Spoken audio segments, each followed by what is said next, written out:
আসসালামু আলাইকুম ভিউয়ার্স, সবাই কেমন আছেন? আশা করি সবাই ভালো আছেন।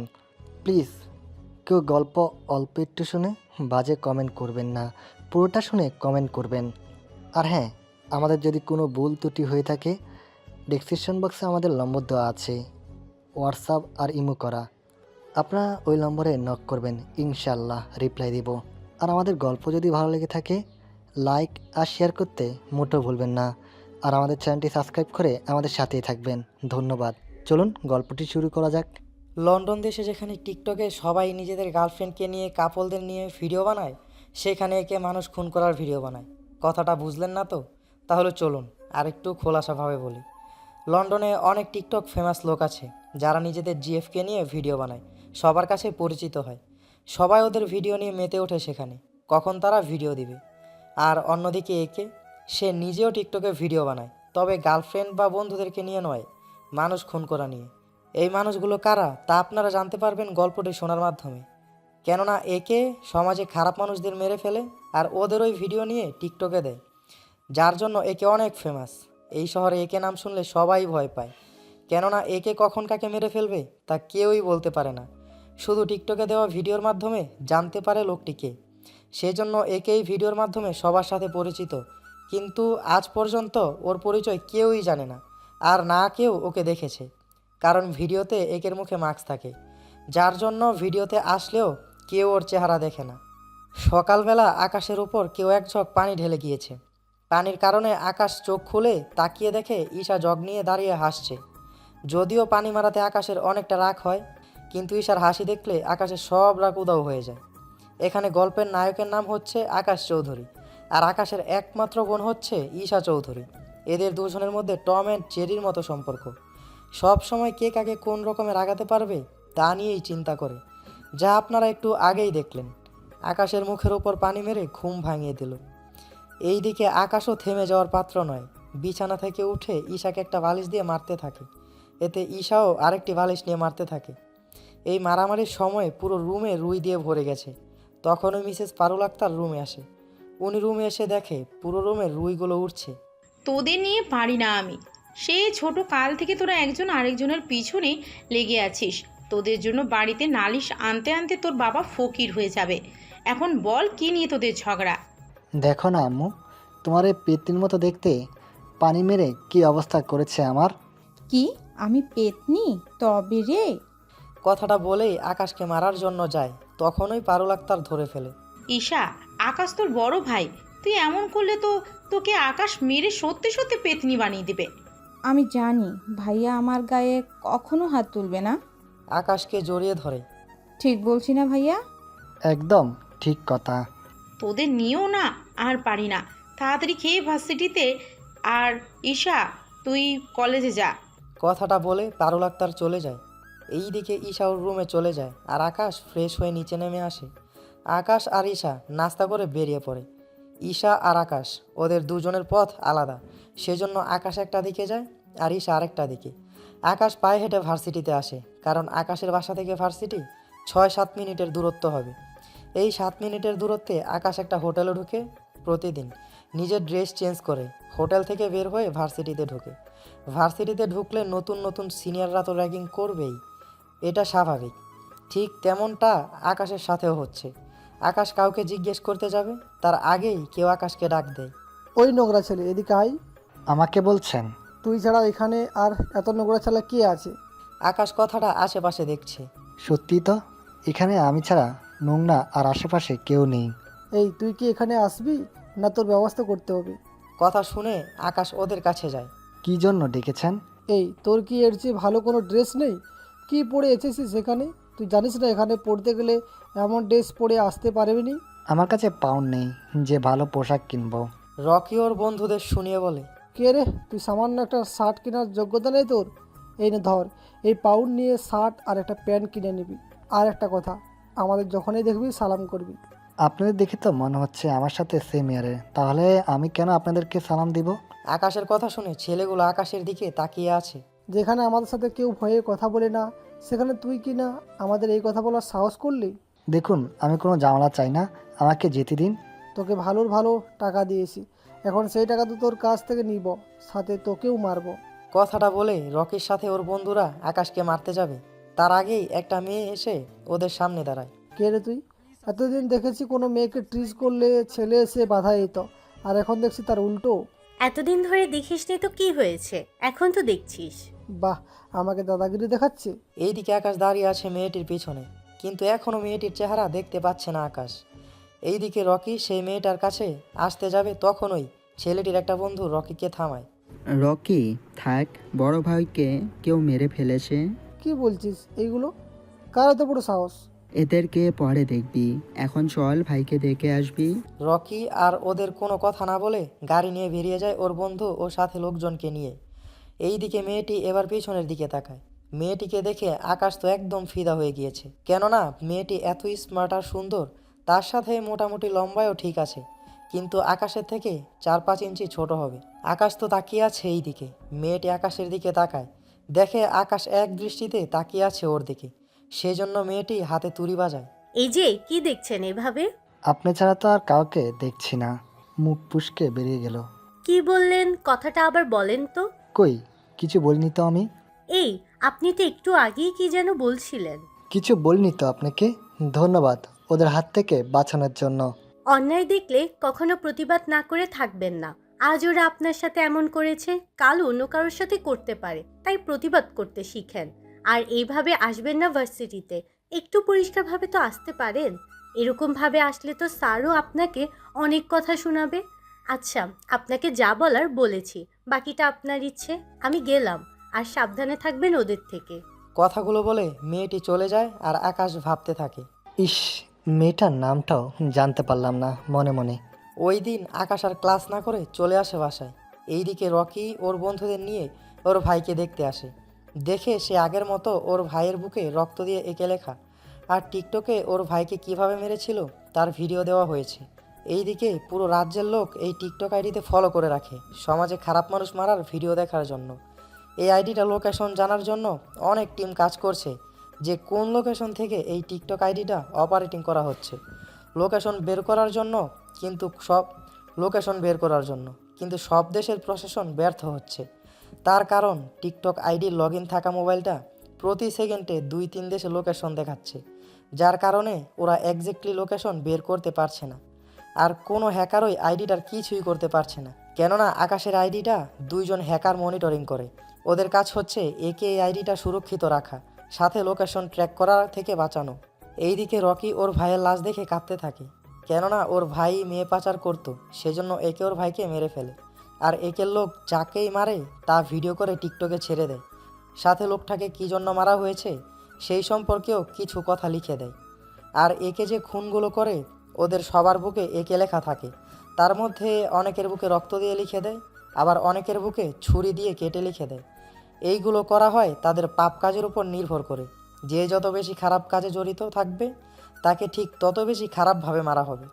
আর এই সব কিছু একে করে থাকে, আর একে এই কাজটাকে সাধারণ মানুষকে সাপোর্ট করে, কারণ এদের পাওয়ারের কারণে এরা জেল থেকে ছাড়া পেয়ে যায়, সেজন্য একে ওদের নিজেদের হাতে শাস্তি দেয়।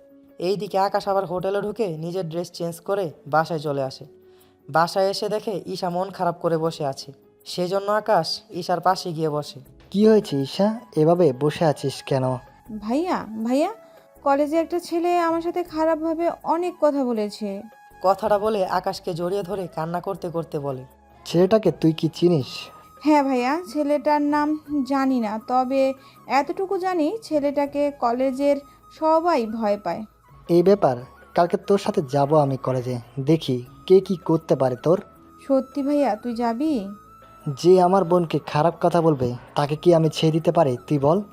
আচ্ছা ভাইয়া, তুই তো যাবি, সাথে কিছু বডিগার্ডকে নিয়ে যাবি? বডিগার্ড কেন? তুই তো বডিগার্ডদেরকে সহ্য করতে পারিস না তোর আশেপাশে থাকে বলে। তাহলে আজকে বডিগার্ডের কথা বলছিস কেন? ওরা অনেক খারাপ, তুই একা ওদের সাথে পারবি না, সেজন্য বলছি বডিগার্ড নিয়ে যেতে। পাগলি বোন আমার, তুই কোনো চিন্তা করিস না, আমি সব সামনে নিব। চল এখন আমরা খেতে যাই, আমি একটু বের হব। আমাকেও নিয়ে যা না ভাইয়া, বাসায় বসে থাকতে ভালো লাগছে না। ঠিক আছে নিয়ে যাব, এখন চল খেতে যাই, আমাকে আবার বের হতে হবে। চল তাহলে। আকাশ ও ঈশা একসাথে নিচে নেমে দুপুরের খাওয়া শেষ করে উপরে এসে রেডি হয়ে বের হয়ে যায়, কিন্তু ভার্সিটিতে যায় একভাবে আর কোথাও ঘুরতে গেলে বের হয় অন্যভাবে, একদম হিরো লুক নিয়ে। আকাশ গাড়ি চালাতে থাকে আর ঈশা আকাশের পাশে বসে থাকে, কথা বলেই যাচ্ছে। কিছু দূরে আকাশ ভার্সিটির ওই মেয়েটিকে দেখতে পায়, কেননা মেয়েটি কয়েকটা ছেলের পিছু পিছু যাচ্ছে। দেখে মনে হচ্ছে মেয়েটা ওদের ফলো করছে। এটা দেখে আকাশ ভাবে, এই মেয়েটা এখানে কেন, আর ওই ছেলেগুলো বা কে? ভাইয়া, কোন মেয়ে কোন ছেলে কিছুই তো বুঝতেছি না। তোকে কিছু বুঝতে হবে না, চুপচাপ থাক। এইদিকে আকাশ মেয়েটির পিছু নিতে গিয়েও ঈশার জন্য পারেনি, সেজন্য গাড়িটা ঘুরিয়ে ওরা নিজেদের কোম্পানিতে চলে আসে। আর কোম্পানির নাম হচ্ছে চৌধুরী গ্রুপ অফ ইন্ডাস্ট্রিজ। এই কোম্পানির সবাই আকাশ এবং ঈশাকে চিনে, সেজন্য ওরা গাড়ি থেকে নেমে গেল। ঈশা, তুই আব্বুর সাথে একটু কথা বল, আমি আসতেছি। না ভাইয়া, তুই এখন কোথাও যেতে পারবি না। প্লিজ বোন, একটু বোঝার চেষ্টা কর। আর এই মিষ্টি সুরেই ঈশা গলে গিয়ে, ঠিক আছে, যেখানে যাবি তাড়াতাড়ি যাবি, কোনো দেরি যেন না হয়। একটু দেরি হবে না, আমি তাহলে এখন আসতেছি। আকাশ ওখান থেকে বের হয়ে যায়। এইদিকে মেয়েটি ছেলেগুলোকে ফলো করতে করতে একটা পুরাতন বিল্ডিংয়ের কাছে চলে আসে। আসলে ছেলেগুলোকে ইচ্ছে করে এখানে এসেছে যাতে করে মেয়েটাকে ধরতে পারে। ঠিক তাই হলো, ওরা মেয়েটিকে নিজেদের জালে ফাঁসিয়ে এখানে নিয়ে এসেছে, যা মেয়েটি কিছুক্ষণ পরেই বুঝতে পারে। কিন্তু ততক্ষণে অনেক দেরি হয়েছে, মেয়েটি ওদের হাত থেকে আর রক্ষা পেল না। ওরা মেয়েটিকে চারিদিক থেকে ঘিরে দাঁড়ালো। আজকে তো ভার্সিটিতে অনেক কিছু দেখিয়েছিস, তো এখন দেখা তোর সেই জেদ। আর তুই কি মনে করেছিস আমি তোকে এভাবে ছেড়ে দিব? আমার ভাই মারা যাওয়াতে তোকে কিছু বলিনি তখন, এখন তোকে কে বাঁচাবে? তোর জন্য আজ ভার্সিটির সবার সামনে মন থেকে ভয় অনেকটা উঠে গিয়েছে, কারণ তুই আজ সবার সামনে প্রতিবাদ করেছিস। তাই আজকে তো তোকে এমন একটা শিক্ষা দিব যাতে করে কারোর কাছে মুখ দেখাতে পারবি না। প্লিজ আমার এত বড় সর্বনাশ করবেন না, আমি আপনাদের কাছে হাত জোর করে বলছি। রকি যখন মেয়েটির কাছে যাবে তখনই কেউ আড়াল থেকে একটা ইটের টুকরো নিয়ে রকির গায়ে মারে। ইটের টুকরো পড়তে রকির অনেকটা ব্যথা লাগে, সেজন্য রকি জিদের বসে দেয়ালের ওই দিকে তাকায়। কিন্তু দেয়ালের পিছন থেকে মুখে মাস্ক পরা আর কালো কোট পরা একটা ছেলে বেরিয়ে এলো। সবাই তো হা করে তাকিয়ে আছে, কেননা ছেলেটাকে অনেকটা একের মতো দেখাচ্ছে, কারণ একে সব সময় এই পোশাকেই টিকটকে আসতো, মানুষকে মারার সময় ভিডিও করে তা টিকটকে দিত। সেজন্য ওই খবরগুলো দেখলে ওদের গা শিউরে ওঠে। এইদিকে মেয়েটি তো তাকিয়ে আছে, এক দৃষ্টে তাকিয়েই আছে ওই দিকে। কে রে তুই? আমার নামটা না হয় পরে জানবি, এখন মেয়েটিকে ছেড়ে দে। তার আগে তোর নাম বল। আমার নামটা শোনার পরে হয়তো বেঁচেও না রাখতে পারিস। কথাটা শুনে রকি একটু ঘাবড়ে যায়, তবুও মনে একটু সাহস নিয়ে বলে, তুই জানিস আমি কে? তুই কে তা আমি জেনে কি করব? যদি মেয়েটিকে না ছেড়ে দিস তাহলে তুই পৃথিবীর আলো আর দেখতে পারবি না। তাই নাকি? এই তোরা দাঁড়িয়ে না থেকে সারাকে সাইজ কর। ওরা রকির কথা শুনে যে যা কিছু হাতে পেল তা নিয়ে একে মারতে এলো। কিন্তু একে এই ওদের 1 মিনিটে মেরে মাটিতে শুইয়ে দেয়। আর এই দিকে রকি তো ভয়ে শেষ, কেননা এখন একমাত্র ওই মার খাওয়া বাকি আছে। একে ওকে না মেরে মেয়েটির কাছে যায়, এতে মেয়েটি ঘাবড়ে যায়। আপনার পায়ের জুতা খুলে একে যাতে ইচ্ছা মারতে পারেন, আর ও যদি কোনো প্রতিবাদ করে তাহলে ওকে এখানে মেরে ফেলে দিব। একের কথা শুনে মেয়েটি ভয়ে ভয়ে জুতা খুলে রকির গালে বাড়ির উপর বাড়ি দিতে দিতে রকির গাল দুটো লাল হয়ে গেল। আর এই ভিডিওটা একের লোকের কাছে পাঠিয়ে দিল, আর সাথে এটাও বলল মেয়েটির ছবি ঝাপসা করে দেওয়ার জন্য, নয়তো ওর সমস্যা হতে পারে। আর মেয়েটির সব ইনফরমেশন ও যেন জোগাড় করে ফেলে। হয়েছে, আর মারতে হবে না। মেয়েটা কি উদ্দেশ্য করে বলে? মেয়েটা মারা থামিয়ে দেয়। এরপর যদি এমন করতে দেখি তাহলে তোর জানটা থাকবে না, মনে রাখিস। এখন যা এখান থেকে। একে কথার মতো সব ওখান থেকে চলে যায়, আর মেয়েটি নিজের হাতটা বাড়িয়ে দেয়। হাই, আমি ইরা চৌধুরী। আমি একে। ইরা একে নামটা শুনে অনেক চমকে ওঠে, মনে হচ্ছে যেন স্বপ্ন দেখছে। তবুও নিজেকে সামলিয়ে, আপনি না থাকলে আজকে আমার কি হতো? চিন্তা করবেন না, এরপর থেকে আর তেমন কিছু হবে না। আপনার চেহারাটা কি দেখতে পারি? আমাকে যারা দেখে তারা বেঁচে থাকে না, তাই আপনার সাথে আর কোনো কথা বলছি না। ভালো থাকবেন। কথাটা বলে একে কোথায় যেন হারিয়ে যায়। এইদিকে ইরা তো ভেবেই পাচ্ছে না ওর সাথে একে নিজে থেকে কথা বলেছে। এইদিকে আকাশ গাড়ি নিয়ে ওদের অফিসে চলে আসে। অফিসে ঢুকে দেখে ঈশা বসে আছে। ঈশা, দেখ ভাইয়া চলে এসেছি। এত দেরি কেন করলি? কোথায় দেরি করলাম? চল, আব্বু তোর জন্য অপেক্ষা করছে। আকাশ ঈশা ও রাব্বুর কেবিনে আসে। আকাশকে দেখে শাহজাহান চৌধুরী দাঁড়িয়ে আকাশকে কাছে টেনে নিয়ে ওনার চেয়ারে বসায়। আর শাহজাহান চৌধুরীর সামনে অনেক বড় বড় বিজনেসম্যান বসে আছে, কিন্তু ওনারা কিছুই বুঝতে পারছে না শাহজাহান চৌধুরী কেন এই ছেলেটাকে নিজের চেয়ারে এনে বসালো। আপনাদের সাথে পরিচয় করিয়ে দিই, এ হচ্ছে আমার বড় ছেলে আকাশ, আর এ হচ্ছে আমার ছোট মেয়ে ঈশা, আর আমার পরে আমার সব কিছু দেখাশোনা করবে আমার বড় ছেলে আকাশ। কথাগুলো শুনে ওখানে থাকা সবাই হাতে তালি দেয়, আর ঈশাও অনেক খুশি হয় এতে করে। এরপর আকাশ ওখানে ওনাদের সাথে অনেক কথা বলে ওখান থেকে ঈশাকে নিয়ে চলে আসে বাড়িতে। এইদিকে সিবিআই অফিসে একটা মেয়ে নতুন জয়েন করে। ওই মেয়েটি যেমন সুন্দর তেমনি অনেক দক্ষ। কোনো মিশনে আজ পর্যন্ত ফেল করেনি, সবগুলো মিশন অনেক সুন্দর করে সততার সাথে কাজ করে এসেছে, সেজন্য আজকে ওকে ডাকা হয়। আর যেহেতু মেয়েটি একজন সিবিআই অফিসার, তাই ওদের বেশিরভাগই মিশনগুলো নিজের পরিচয় গোপন রেখে কাজগুলো করতে হয়, সেজন্য আজকে ওই মেয়েটিকে একে ধরার জন্য দায়িত্ব দেওয়া হয়। বুঝতে পারছো, তোমার মিশন হবে একে সম্পর্কে সব তথ্য আমাকে দেওয়া, আর তোমাকে তোমার পরিচয় গোপন রেখে সব কাজ করতে হবে। যদি প্রয়োজন হয় তুমি আমাদের সাহায্য পাবে, তবে সাবধানে থাকবে, একে অনেক ভয়ঙ্কর। আর আজ থেকে তোমার ছদ্মনাম হবে SA। আর তোমাকে সাহায্য করার জন্য আরেকটা মেয়ে আছে, তোমাকে একটা ঠিকানা দিচ্ছি, তুমি কাল থেকে এখানে জয়েন হয়ে যাবে। আর সামনে কি করতে হবে না হবে ও তোমাকে সব বুঝিয়ে দিবে। স্যার, এই মিশন লিড করবে কে? মিশন লিড করবে তুমি, কিন্তু তুমি ওর কথার উপর কথা বলবে না, কারণ তোমাকে যার কাছে পাঠাচ্ছি ও কিন্তু তোমার থেকেও ডেঞ্জারাস, তাই কেয়ারফুলভাবে থাকতে হবে। কিন্তু স্যার, আমি ওকে চিনব কি করে? তুমি ওকে চিনতে হবে না, ও তোমার উপর নজর রাখবে, আর তোমাকে কি কি করতে হবে তা ও তোমাকে ওই সিক্রেট কোডের মাধ্যমে জানিয়ে দিবে। ঠিক আছে স্যার, কিন্তু আমি কি ওই মেয়েটার নাম জানতে পারি? ওর সিক্রেট নাম হচ্ছে NJ। ঠিক আছে স্যার, আমি তাহলে আসছি। বড় অফিসারের সাথে কথা বলে মেয়েটি বের হয়ে আসে। এইদিকে পরের দিন আকাশ ঈশার সাথে ওর কলেজে যায়। কলেজে গিয়ে আকাশ জিজ্ঞেস করে, কোন ছেলেটা ঈশা? এরপর ঈশা আঙুল দিয়ে দেখিয়ে দেয়। ওই যে হলুদ গেঞ্জি পরা ছেলেটা। তুই তাহলে বাড়িতে যা। কেন ভাইয়া? আর আমি থাকলে সমস্যাটা কোথায়? আমি যদি ওদেরকে কিছু বলি, ওরা যদি তোকে দেখে তাহলে সমস্যা করবে তোর সাথে।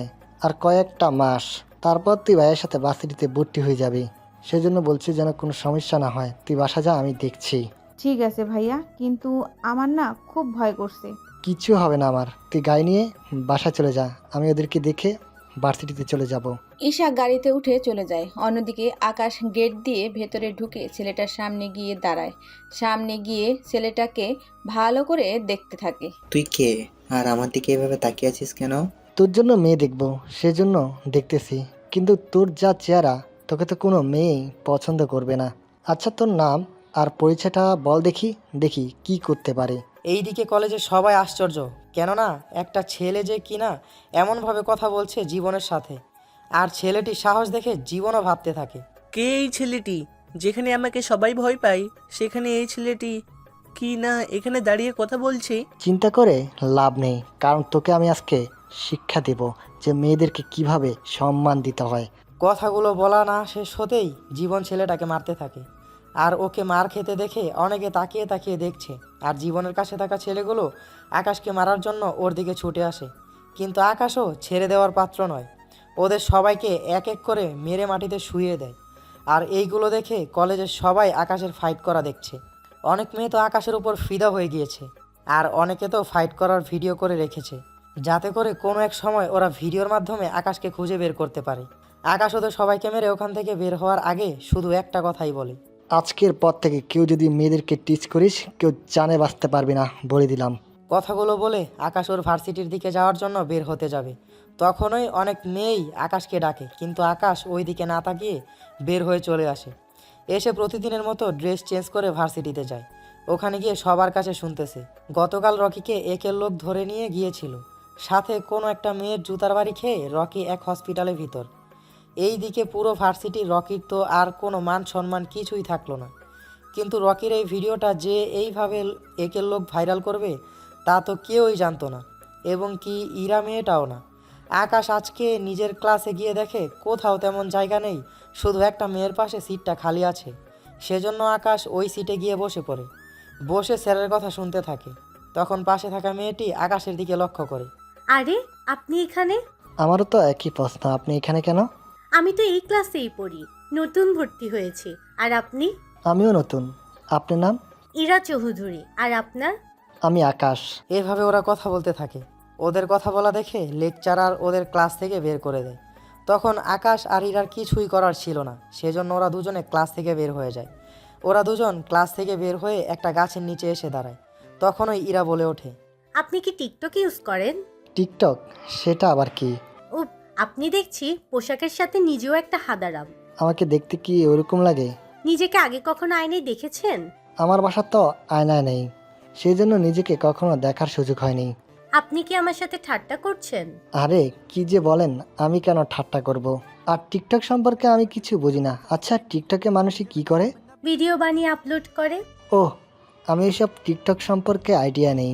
আচ্ছা, আমরা যেহেতু একই ক্লাসে পড়ি, তাহলে তুমি করে বলি। আকাশ তো কিছুক্ষণ চিন্তা করলো আর মনে মনে ভাবছে, আচ্ছা, মেয়েটার কোনো মতলব নেই তো মনে মনে? কিছু বলছেন না যে? আচ্ছা ঠিক আছে, একই ক্লাসে যখন পড়ি তাহলে তুমি করেই বলাই যায়। কিন্তু আপনার সাথে তো আমাকে কি মানায়? আপনার পোশাক আর আমার পোশাক পুরোই তো আলাদা। এদিক দিয়ে আলাদা তা ঠিক, কিন্তু এটাও পরিবর্তন করে ফেলবো, চিন্তা করো না। ছি ছি, আপনি কি না, ও সরি, তুমি কি না একটা ছেলের পোশাক চেঞ্জ করবে? ও খোদা, আমি কি বলছি তোমার পোশাক নিজ হাতে চেঞ্জ করব? তাহলে কিভাবে? চলুন আমার সাথে। ইরা আকাশকে গাড়িতে করে একটা শপিং মলে নিয়ে যায়। ওখানে গিয়ে ভালো ভালো দেখে কয়েকটা শার্ট প্যান্ট কিনে দেয় আকাশকে। কাল থেকে এগুলোই পরে আসবে। এগুলো কি আমার? নয় তো কি, আমার জন্য কিনেছি। কিন্তু আমার কাছে তো এত পাউন্ড নেই। তোমাকে কোনো পাউন্ড দিতে হবে না, আমি এইসব তোমাকে গিফট করলাম। এবার ঠিক আছে, এখন তুমি বাড়িতে যাও, আমার কিছু কাজ আছে। আর তোমার মোবাইল নাম্বারটা আমাকে দিয়ে যাও। এইদিকে আকাশের আর কিছুই করার ছিল না। ইরাকে মোবাইল নাম্বারটা দিয়ে আকাশ বাসায় চলে আসে। এসে দেখে ঈশা বসে আছে, সেজন্য ঈশার কাছে যায়। ঈশা, এরপর থেকে ওই ছেলেগুলো তোকে আর বিরক্ত করবে না। সত্যি বলছিস ভাইয়া? হ্যাঁ সত্যি, আর যদি করে আমি তো আছি। কিন্তু ভাইয়া, তোর হাতে এগুলো কি? তোর তো আলমারি ভর্তি কাপড়, তাহলে আবার এগুলো? এই যে তোর আলমারিতে এত জামা, আমি কি একবার বলছি তুই এত শপিং করিস কেন? শুরু হয়ে গেল তো তোদের টম অ্যান্ড জেরির। আম্মু, তোমার এই মেয়ে আমাকে খোটা দিচ্ছে। ওই বান্দরের বাচ্চা, আমি তোকে খটা দিচ্ছি তাই না? আম্মু দেখো, তোমাকে বান্দর বলছে। তোদের সাথে থাকলে আমি পাগল হয়ে যাব। এই কথা বলে পারুল আক্তার চলে যায়। আর আকাশ আর ঈশা ঝগড়া করে বাড়ি মাথায় তুলছে। এটা তো ওদের প্রতিদিনের ঘটনা। কিন্তু ওরা যাই করুক না কেন, কখনো কেউ কারোর চোখের পানি দেখতে পারে না। এদিকে আসে, ও নতুন একটা শহরে এসেছে, কেননা আজ থেকে ওর মিশন হবে একে সম্পর্কে সব তথ্য বের করা।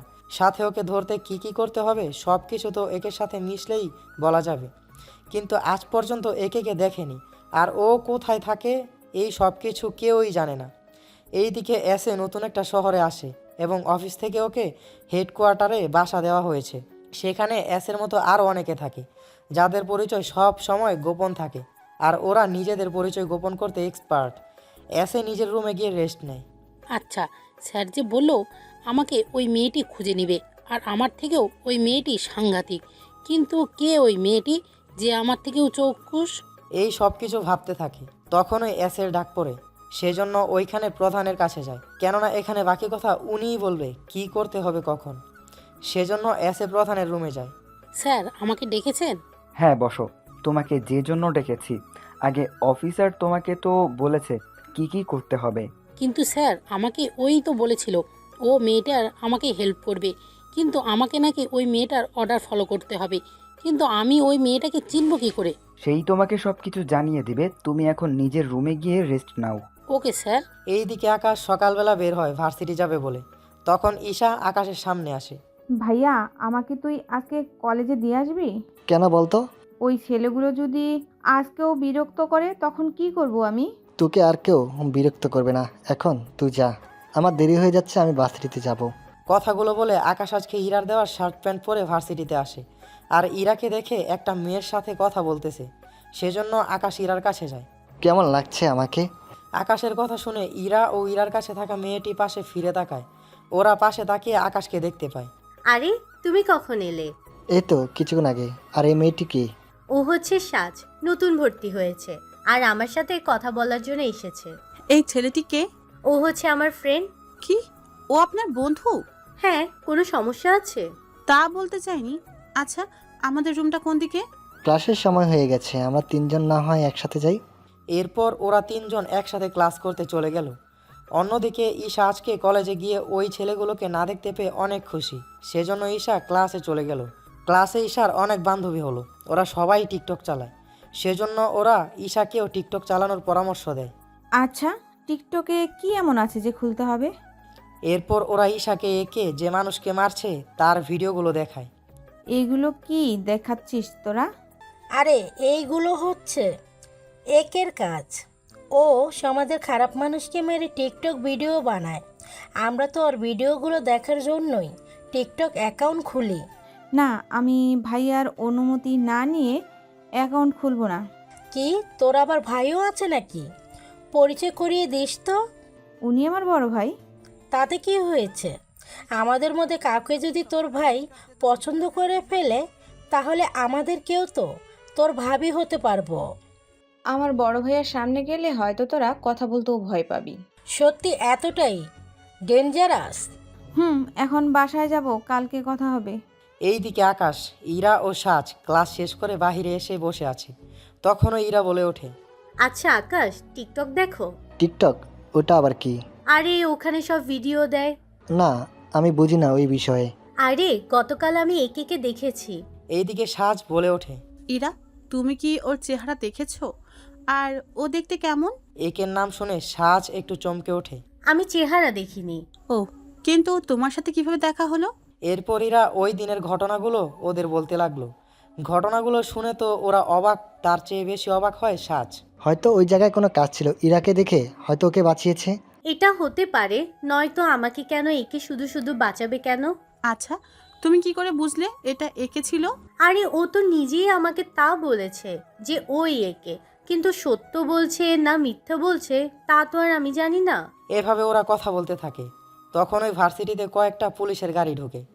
পুলিশের গাড়িগুলো থেকে কয়েকজন ছেলে নেমে এলো। এদেরকে কেউই চিনতে পারছে না, কেননা এর আগে এদের আর কেউ দেখেনি, সেজন্য।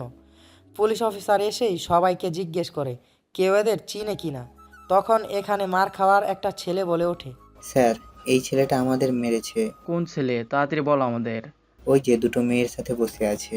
ছেলেটির কথা শুনে দুইজন পুলিশ গিয়ে আকাশের সামনে দাঁড়িয়ে, আপনাকে আমাদের স্যার ডাকছে। আমাকে কেন? আমি তো কিছু করিনি। আমরা এত কিছু জানি না, আমাদের সাথে যে যেতে হবে তাড়াতাড়ি। এদিকে ইরা আর সাজ কিছুই বলছে না, শুধু তাকিয়ে তাকিয়ে দেখছে। আকাশ ওদের সাথে পুলিশ অফিসারের কাছে আসলো। স্যার, আমাকে ডেকেছেন? তুই নাকি ওদের মেরেছিস? বিশ্বাস করেন স্যার, আমি এসবের কিছুই জানি না। তাহলে এরা কি মিথ্যা বলছে? হবে হয়তো, আমি একজন সাধারণ মানুষ, আমি কেন ওদের সাথে জড়াবো? তাছাড়া ওদের সাথে কি আমার কোনো শত্রু আছে, তাই না? তাহলে কেন বা শুধু শুধু মারতে যাব, আপনিই বলুন। ভালো তুই কথা বলতে পারিস, কিন্তু তোকে আমরা নজরে রাখবো, মনে রাখিস। কথাগুলো বলে পুলিশগুলো চলে যায়।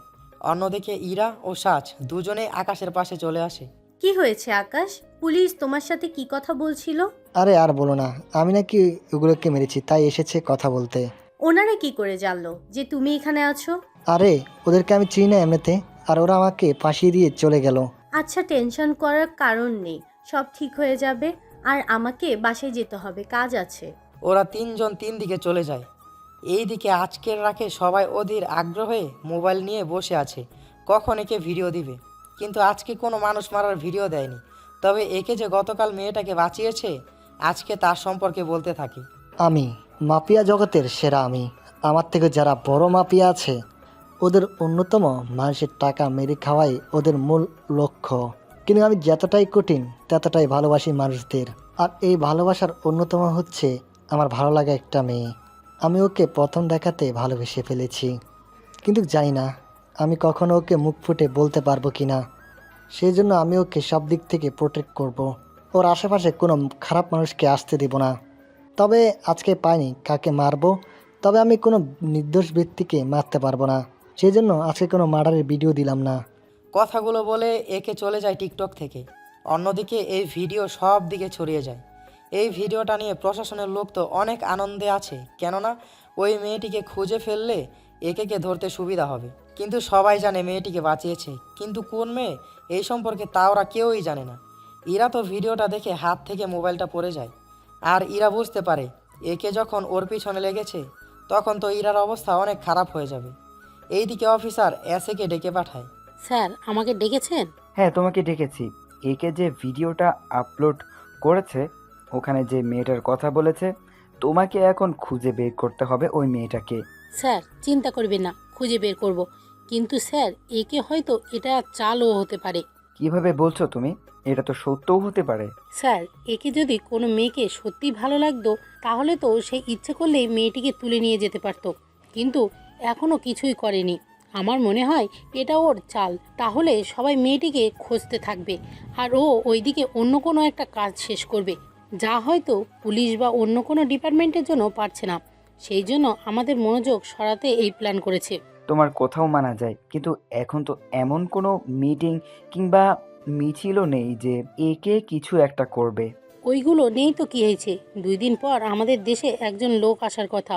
উনি নয় তো একে নেক্সট টার্গেট? ও শিট, আমার তো মাথায় আসেনি। ওই লোকটা তো এখানে ব্যবসা করার জন্য কথা বলতে আসবে বলে একে ওনাকে ধরে নিয়ে গিয়ে লাভ কি? তাহলে তো ওই লোকটা সম্পর্কে সব তথ্য জোগাড় করলেই বুঝতে পারবো ওই লোকটা কতটা সৎ। তাহলে তুমি এখনই কাজে লেগে পড়ো আর কালকের মধ্যে আমাকে রিপোর্ট করবে, কেননা তোমার কথা সত্যি হলে ওই লোকটাকে বাঁচতে হবে। স্যার তাহলে আমি আসি। অন্যদিকে ভিডিও দেখে ইরা তো বুঝতে পারছে না কী করবে, কারণ ভেবেছিল আকাশকে বলবে, কিন্তু আকাশ তো এইগুলোর কিছু বুঝে না যে ওকে বলে কোনো হেল্প পাবে। এইদিকে ইরা তো ভিতরে ভিতরে ভয়ে শেষ। অন্যদিকে ঈশা আকাশের কাছে যায়। ভাইয়া একটা কথা বলবো? কি কথা? আর তোকে চিন্তিত কেন দেখাচ্ছে? আমি না টিকটক ইউজ করব। হঠাৎ তোর এই চিন্তা মাথায় কেন আসলো? না আসলে আমার কলেজ ফ্রেন্ডগুলো ইউজ করে তো ওরা আমাকেও করতে বলছে, তাই আমি ওদের বলেছি আমার ভাইয়া যদি ইউজ করতে বলে তাহলে করব, নয়তো করব না। বুঝলাম, কিন্তু খুলতে পারিস একটা শর্তে। কি সত্যি ভাইয়া? কখনো নিজের ভিডিও ছাড়তে পারবি না। যদি এই কথাটা দিতে পারিস তাহলে খুলতে পারিস, আমি কোনো কিছু বলবো না তোকে। থ্যাংক ইউ ভাইয়া। আকাশকে জড়িয়ে ধরে, সত্যি তুই আমার লক্ষ্মী ভাইয়া। হয়েছে, এবার যা, আমি একটু বের হব। আরও একটা কথা বলার ছিল। আবার কি কথা? আমার সাথে কাল কলেজে যাবি, ওখানে 20 মিনিটের মতো থেকে তুই চলে আসবি। আচ্ছা, তোর মতলবটা কি বলতো? কোনো মতলব নেই, বিশ্বাস কর ভাইয়া। আচ্ছা ঠিক আছে, যাব। আমি একটু বের হচ্ছি, রাত্রে হয়তো নাও ফিরতে পারি, কিন্তু সকালে তোর কলেজে ঠিকই পৌঁছিয়ে যাব। ঠিক আছে ভাইয়া। এইদিকে আকাশ বের হয়ে ইরাকে কল দেয়। কই তুই? আরে বলিস না, ওই একের বাচ্চা নাকি আমাকে পছন্দ হয়েছে।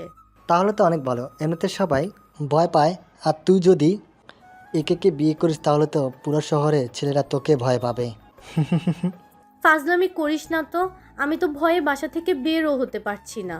কি বলিস? তোর তো পাওয়ারের অভাব নেই, না পাউন্ডের অভাব। তুই কি করে জানিস আমার পাউন্ড আর আমাদের অনেক পাওয়ার আছে? তোকে কখনো এই বিষয়ে কোনো কথাই বলিনি। আকাশ এখন কি বলবে কিছুই বুঝতেছে না।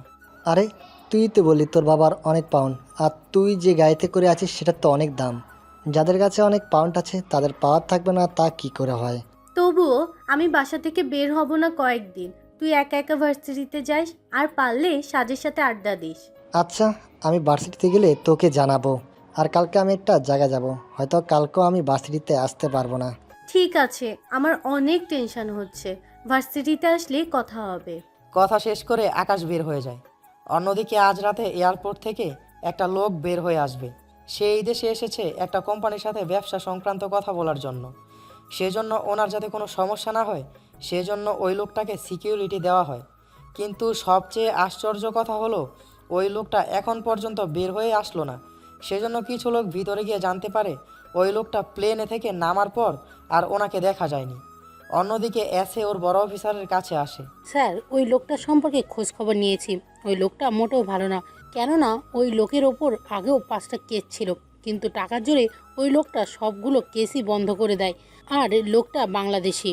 তাহলে তো তোমার এই কথাই ঠিক, একে এই লোকটাকে কিডন্যাপ করে নিয়ে যাবে। তাহলে তো এই লোকটাকে যে করেই হোক আমাদের বাঁচাতে হবে। কিন্তু স্যার। কিন্তু কি? তাড়াতাড়ি বলো, সময় নেই। স্যার বলার চেয়ে আপনি নিজেই টিভিতে দেখে নিন। তাহলে তাড়াতাড়ি টিভি অন করো। এসে টিভি অন করলে ওখানে দেখাচ্ছে আজ রাতে বাংলাদেশ থেকে একজন ব্যবসায়ী লন্ডনে ব্যবসা করার জন্য আসে, কিন্তু উনি প্লেন থেকে নেমে আর এয়ারপোর্ট থেকে বের হয়নি। কয়েকটা ঘন্টা পার হয়ে যাবার পর পুলিশের ওই ব্যবসায়ীদের সন্দেহ হবার ওনারা এয়ারপোর্টের ভিতরে চলে যায় আর ওখানে গিয়ে ওনারা কাউকে দেখতে পেল না। ওখানে অনেক খোঁজাখুঁজির পরেও ওনাকে পাওয়া যায়নি, আর পুলিশ ওই ব্যাপারে তদন্ত চালিয়ে যাচ্ছে। এখন ও কাউকে ধরতে পারেনি, কিন্তু পুলিশের সন্দেহ একের লোক এই কাজ করেছে, কিন্তু এর কোনো প্রমাণ ওনারা হাতে পায়নি। এইদিকে জাফর খান তো টেবিল বাড়ি দিয়ে বলে উঠল, ওই একে এত বড় সাহস আমার লোকদের কিডন্যাপ করে নিয়ে যাস? ওকে তো আমি ছাড়বো না, যে করে হোক একের কাছ থেকে ওই লোকটাকে তোরা উদ্ধার কর। জাফরের কথা শুনে ওখান থেকে কিছু লোক বের হয়ে যায়। একে তুই কাজটা ঠিক করলি না, তুই ধীরে ধীরে আমার সবগুলো লোকদের মেরে ফেলছিস।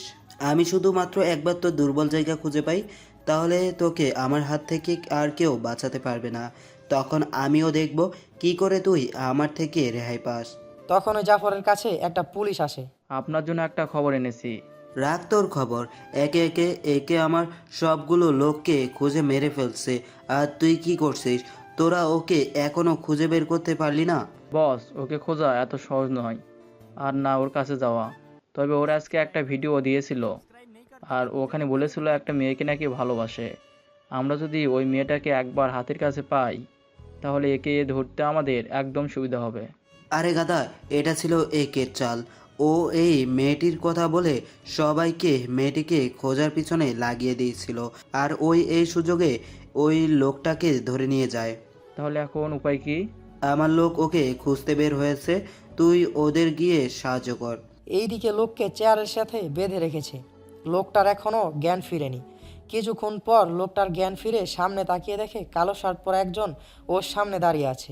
আমাকে এখানে কেন নিয়ে এসেছো? কি দোষ করছি আমি? আমাকে যেতে দিন প্লিজ। তোকে যেতে দেবো তার আগে তোকে কিছু কাজ করতে হবে। আমি সব কাজ করে দিব, শুধু আমাকে ছেড়ে দিন। এই ল্যাপটপের মাধ্যমে তোর অ্যাকাউন্টে যতগুলো টাকা আছে তা এই অ্যাকাউন্টে ট্রান্সফার করলেই তোকে ছেড়ে দেব। রাকিব আর দেরি করলো না, ওর যত অ্যাকাউন্ট আছে সব টাকা একে অ্যাকাউন্টে দিয়ে দিল। তাও 80 কোটি টাকার মতো হবে। এভাবে আমাকে ছেড়ে দিন। যা, তোকে ছেড়ে দিলাম। একে কি সত্যি সত্যি ছেড়ে দিবেন? হ্যাঁ, এটাকে যেখান থেকে তুলে নিয়ে এসেছিস সেখানেই ফেলে দিয়ে আয়, সাথে মোবাইলটা ওখানে গিয়ে দিয়ে দিবি। ঠিক আছে বস। এইদিকে ওরা কেউই একে চাল ধরতে পারেনি, হয়তো আপনারাও না। চিন্তা করবেন না, আস্তে আস্তে সব জানতে পারবেন। এইদিকে লোকটিকে আবার এয়ারপোর্টে দিয়ে চলে আসে। এইদিকে লোকটি ছাড়া পেয়ে জাফরকে কল দেয়, আর জাফরের লোক এয়ারপোর্টে এসে রকিকে নিয়ে চলে যায় ওদের আস্তানায়। বলো রাকিব, তোমাকে কিডন্যাপ করেছিল কে? একের লোক, কিন্তু ওরা আমাকে চেয়ে কেন দিল তাই তো বুঝলাম না। আমি বলছি, ওরা তোমার মাধ্যমে আমার কাছে আসতে চেয়েছিল, কিন্তু তা এত সোজা নয়, কারণ এই জায়গার আশেপাশে কোনো ফোন কাজ করবে না। এখানে শুধুমাত্র ওয়াকিটকি কাজ করে, কারণ নয়তো পুলিশও এই জায়গার খোঁজ পেয়ে যাবে সেজন্য। রাশেদ, দেখো রাকিবের ফোনের লোকেশনটা বের করো। বস, রাকিবের ফোনের লোকেশন বের করতে পারিনি, কেননা সে আধা ঘন্টা ধরে ওর ফোন বন্ধ পাচ্ছি, আর ওর লোকেশন যে জায়গায় গিয়ে অফ হয়ে গিয়েছিল আমরা ওখানে লোক পাঠিয়েছি, কিন্তু সেখানে আশেপাশে কোনো ঘর নেই, তাই আমাদের কিছু করার ছিল না আর। আচ্ছা, তোমরা থাকো, আমি গেলাম। আর রাকিবকে আমাদের দেশে মেরে কোনো লাভ নেই, কেননা ওকে মারবো ওর দেশে গিয়ে, তাহলে বুঝতে পারবে ক্ষমতা কতটুকু। ঠিক আছে বস। একে ওখান থেকে চলে যায়। অন্যদিকে পরের দিন সকালে ঈশা ঘুম থেকে উঠে ওর ভাইয়ের রুমে যায়, কিন্তু ওখানে আকাশকে না দেখতে পেয়ে কল দেয়। ভাইয়া, কোথায় তুই? আমি আছি একটা কাজে। তোর কি মনে নেই আমি কি বলেছিলাম? আমার সব মনে আছে, তুই কোনো চিন্তা করিস না, তুই কলেজে গিয়ে পাবি আমাকে ওখানে। তাই যেন হয়, নয়তো খবর আছে বলে দিলাম। ঠিক আছে বোন, আমি ওখানেই থাকবো। এইদিকে ঈশা রেডি হতে চলে যায়। অন্যদিকে আকাশ কলেজে এসে হাজির।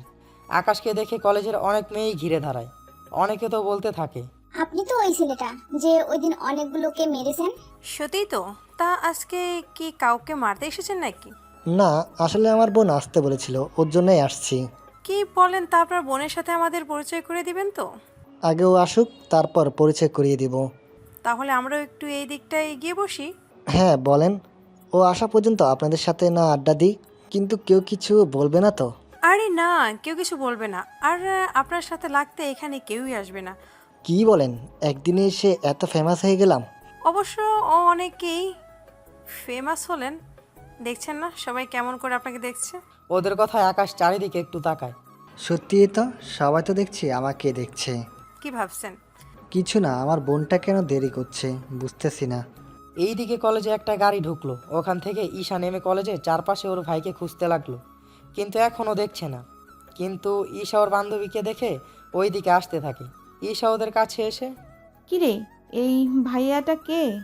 তোকে বলছিলাম না কেউ একজন ওই দিকে এসে রকিদের মেরেছে, উনি সেই ব্যক্তি। কথাটা বলায় ঈশা এবার তাকায় ছেলেটার দিকে। এই দিকে আকাশও পিছনে ফিরে তাকায়। ঈশা, তুই এখানে? ভাইয়া তুই এখানে, তাও আমার বান্ধবীদের সাথে? আমি কি জানতাম এরা তোর বান্ধবী? আমি তো এখানে আসার পর থেকে ওরা আমাকে এখানে বসিয়ে রেখেছে। ওরা বলল আর তুই বসে গেলি?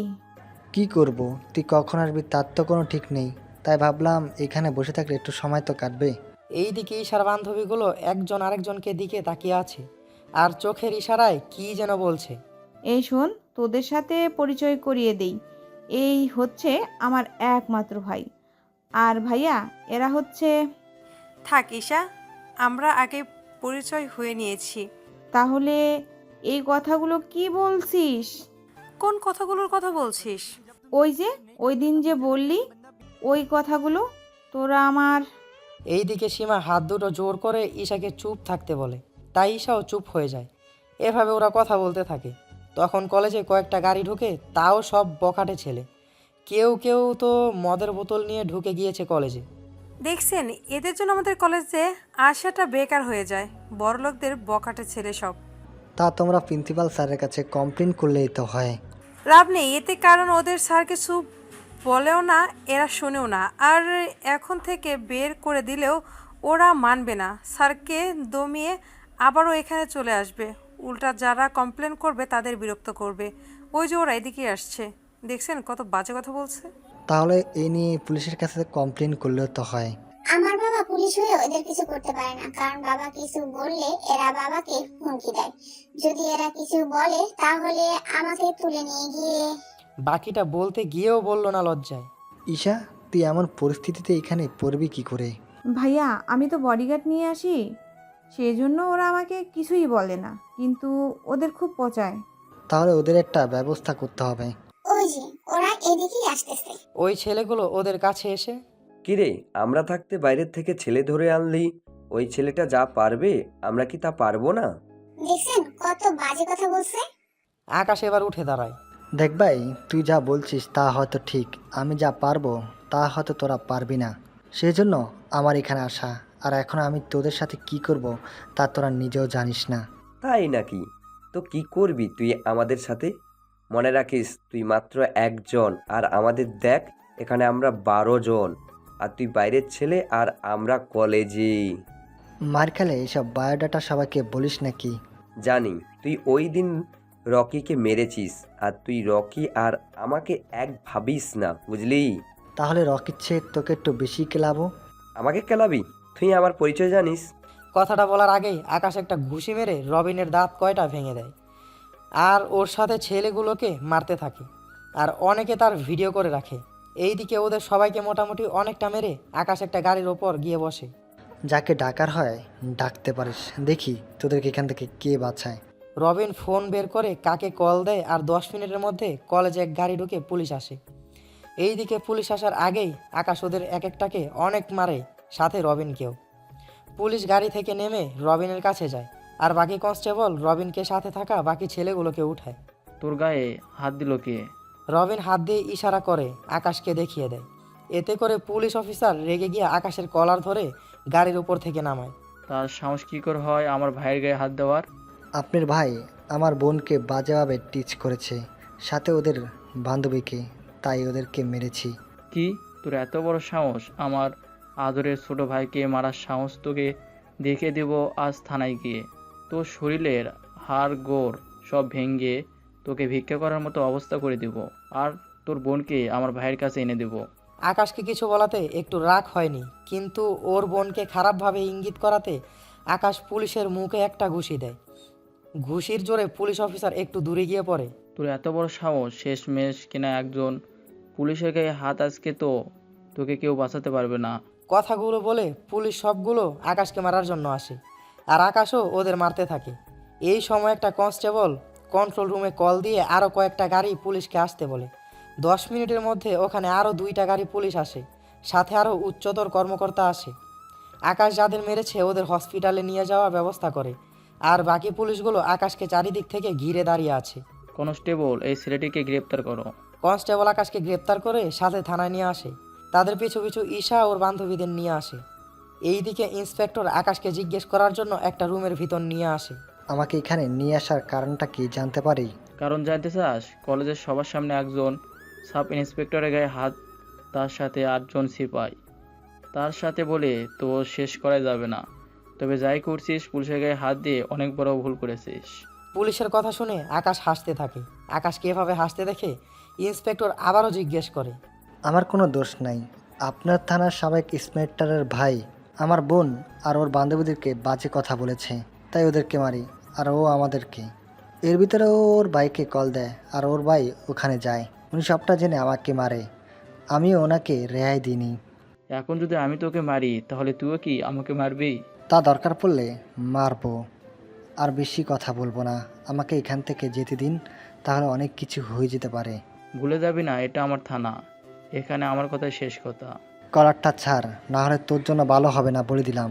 ইন্সপেক্টর আকাশকে মারতে যাবে, তার আগেই আকাশ ইন্সপেক্টরের হাত ধরে ফেলে। ভুল করছেন, হাত আমারও আছে, আর আমিও চালাতে পারি। এইদিকে ঈশা ওর বান্ধবীদের নিয়ে বসে আছে থানার বাহিরে, কারণ পুলিশ কাউকে ভিতরে ঢুকতে দিচ্ছে না। সেজন্য ঈশা ওর বাবাকে কল দেয়, আর আজকে কি হয়েছে না হয়েছে সব কথা বলতে থাকে, আর বলা শেষ হলে কল কেটে দেয়। তোর এত বড় সাহস, আমার হাত ধরলি? যেই সিপাহীকে ডাকবে আকাশকে লকআপে নিয়ে যাওয়ার জন্য, তখনই কল আসে থানায়, আর ইন্সপেক্টর কথা বলে কল কেটে দেয়, সাথে আকাশকে ছেড়ে দেয়। আর আকাশ চলে যাচ্ছে, তখন ইন্সপিরেশন যেতে যেতে বলে, আজকে তো রেহাই পেয়ে গেলি, কিন্তু এরপর দেখবো কি করে রেহাই পাস। ইন্সপেক্টর কথায় আকাশ একটা মুচকি হাসি দিয়ে থানার বাইরে চলে আসে। ওখানে ঈশা আর ওর বান্ধবীদের দেখতে পায়। আকাশকে দেখে ঈশা দৌড়ে এসে জড়িয়ে ধরে বলে, ভাইয়া তুই ঠিক আছিস তো? হ্যাঁ, আমি ঠিক আছি। এখন চল, বাসায় যাব। হ্যাঁ চল। সাথে ঈশা ওর বান্ধবীদের উঠতে বলে, আর ওরা গাড়িতে উঠে গেলে আকাশ ড্রাইভ করছে আর ওদের কলেজে নামিয়ে দেয়, কারণ এতে করে ওদের নিজের গাড়ি নিয়ে বাড়িতে চলে যাবে। আর আকাশ ঈশাকে নিয়ে বাড়িতে চলে আসে। ঈশা, আজকের ঘটনা আম্মুকে বলার দরকার নেই। ঠিক আছে ভাইয়া। আকাশ ফ্রেশ হতে যাওয়ার আগে ওর আম্মুকে খাবার দিতে বলে। আকাশ ফ্রেশ হতে চলে যায়, আর আকাশ ফ্রেশ হয়ে নিচে নামে, সাথে ঈশাও চলে এসেছে। আকাশের আম্মু খাবার দিলে আকাশ খাবার খেয়ে নিজের রুমে গিয়ে শুয়ে পড়ে। আর এইদিকে ইরা নিজের রুমে বসে আছে আর ভাবছে, আমাদের এত পাওয়ার থাকতে আমি কিনা ওই একের ভয়ে চুপ করে ঘরে বসে থাকবো? তা কখনো হবে না। আমি কাল থেকেই ভার্সিটিতে যাব, তবে বডিগার্ড নিয়ে যাব। তারপর দেখব ওই একের বাচ্চা কি করে আমাকে নিয়ে যায়। আর ওখানে তো আকাশও থাকবে, তাছাড়া আকাশ মারপিট জানে, ও আমাকে বাঁচাতে পারবে। পরের দিন সকালে আকাশ ভার্সিটিতে চলে এসেছে। ওখানে আকাশ ইরাকে দেখতে পায়, সাথে সাজও বসে আছে, আর কিছুটা দূরে 6 জন বডিগার্ড দাঁড়িয়ে আছে। তাই আকাশ যে ইরার কাছে যেতে চাইবে, তখন ওই বডিগার্ডগুলো আকাশের পথ আটকে দাঁড়ায়। ওকে আসতে দাও, আমার ফ্রেন্ডও। ইরার কথায় ওরা আকাশের পথ থেকে সরে দাঁড়ায়। আকাশ এসে ওদের সাথে হাত মেলায়। কি রে, তুই না বলেছিস কয়েক সপ্তাহ আসবি না, এখন তুই কেন এসেছিস? কি, তুই ভার্সিটিতে কেন আসবি না বলেছিলি? আমি বলছি কি কারণ। যখনই আকাশ বলতে যাবে বাকি কথা, তখনই ইরা আকাশের মুখে হাত দেয়, আর তখনই আকাশ ইরার দিকে অপলক দৃষ্টিতে তাকিয়ে আছে, সাথে ইরাও। আর এই সব দেখে সাজের অনেকটা গা জ্বলে ওঠে। সেজন্য সাজ বলে, তোরা কি একজন আরেকজনকে এভাবে দেখতে থাকবি, না কিছু বলবি? না সাজ, তেমন কিছু হয়নি। আমি এমনিই বলেছিলাম আসবো না। আসলে আব্বু বলছিল কদিন ব্যবসা দেখতে, সেজন্য ওকে বলছি আসবো না ভার্সিটিতে। কিন্তু পরে আব্বুকে অনেক বুঝিয়ে আসছি। তাহলে বডিগার্ড কেন? আসলে অনেক বিরক্ত করে, আর আব্বুর অনেক শত্রু, সেজন্য আমাকে বলেছে বডিগার্ড নিয়ে ঘোরাফেরা করার জন্য, নয়তো ভার্সিটিতে আসতে দিবে না। এইবার ব্যাপারটা বুঝলাম, কিন্তু আকাশ তো মনে হয় অন্য কথা বলতে চেয়েছিল। আরে না, আমি এটাই বলতাম। তুই তো জানিস না আমি একটু ঘুরিয়ে পিছিয়ে কথা বলি।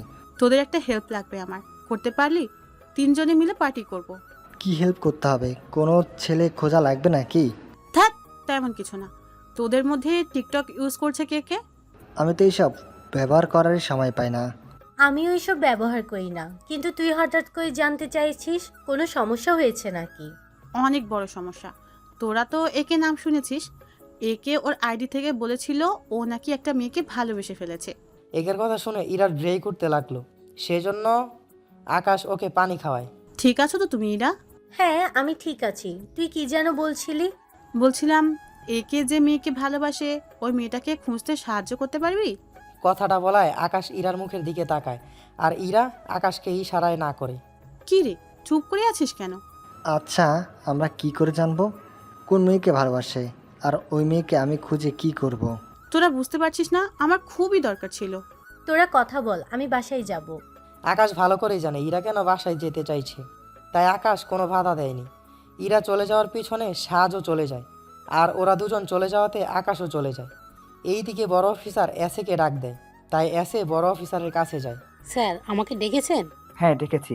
তোমাকে যে কারণে ডেকেছি ওই কথা হলো, তোমাকে যে বলেছি একে যে মেয়েটিকে পছন্দ করে তার বিষয়ে খোঁজ নেওয়ার জন্য। আমি চেষ্টা চালাচ্ছি স্যার। তোমাকে আর খোঁজ লাগাতে হবে না।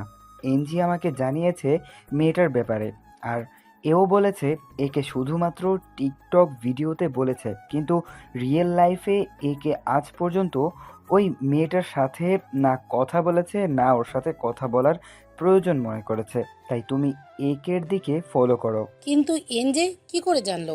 তোমাকে আমি আগেও বলেছি ও তোমার থেকে চালাক, আর ওই আমাকে বলেছে, তাই তুমি একে ফলো করো। ওকে স্যার, কিন্তু আমি এখনো এই এনজে নামের মেয়েটাকে খুঁজে পেলাম না। তুমি তোমার কাজ করো। এসে ওখান থেকে যায় আর নিজের কাজ করতে থাকে। আর এইদিকে আকাশ নিজের রুমে এসে ভাবতে থাকে। তখনই আকাশের কল আসে। কলটা রিসিভ করে আকাশ বের হয়ে যায়। এইদিকে ইন্সপেক্টর থানা ছেড়ে নিজের বাড়ির দিকে যেতে থাকে। তখন পথে একটা গাড়ি দেখে পড়ে আছে। রাস্তা আটকিয়ে ইন্সপেক্টর হর্ন বাজায়, কিন্তু গাড়ি থেকে কেউই না নামায়। ইন্সপেক্টর গাড়ি থেকে নেমে ওই গাড়িটার কাছে যেতেই কয়েকজন মাস্ক পরা লোক ইন্সপেক্টরের সামনে দাঁড়ায়।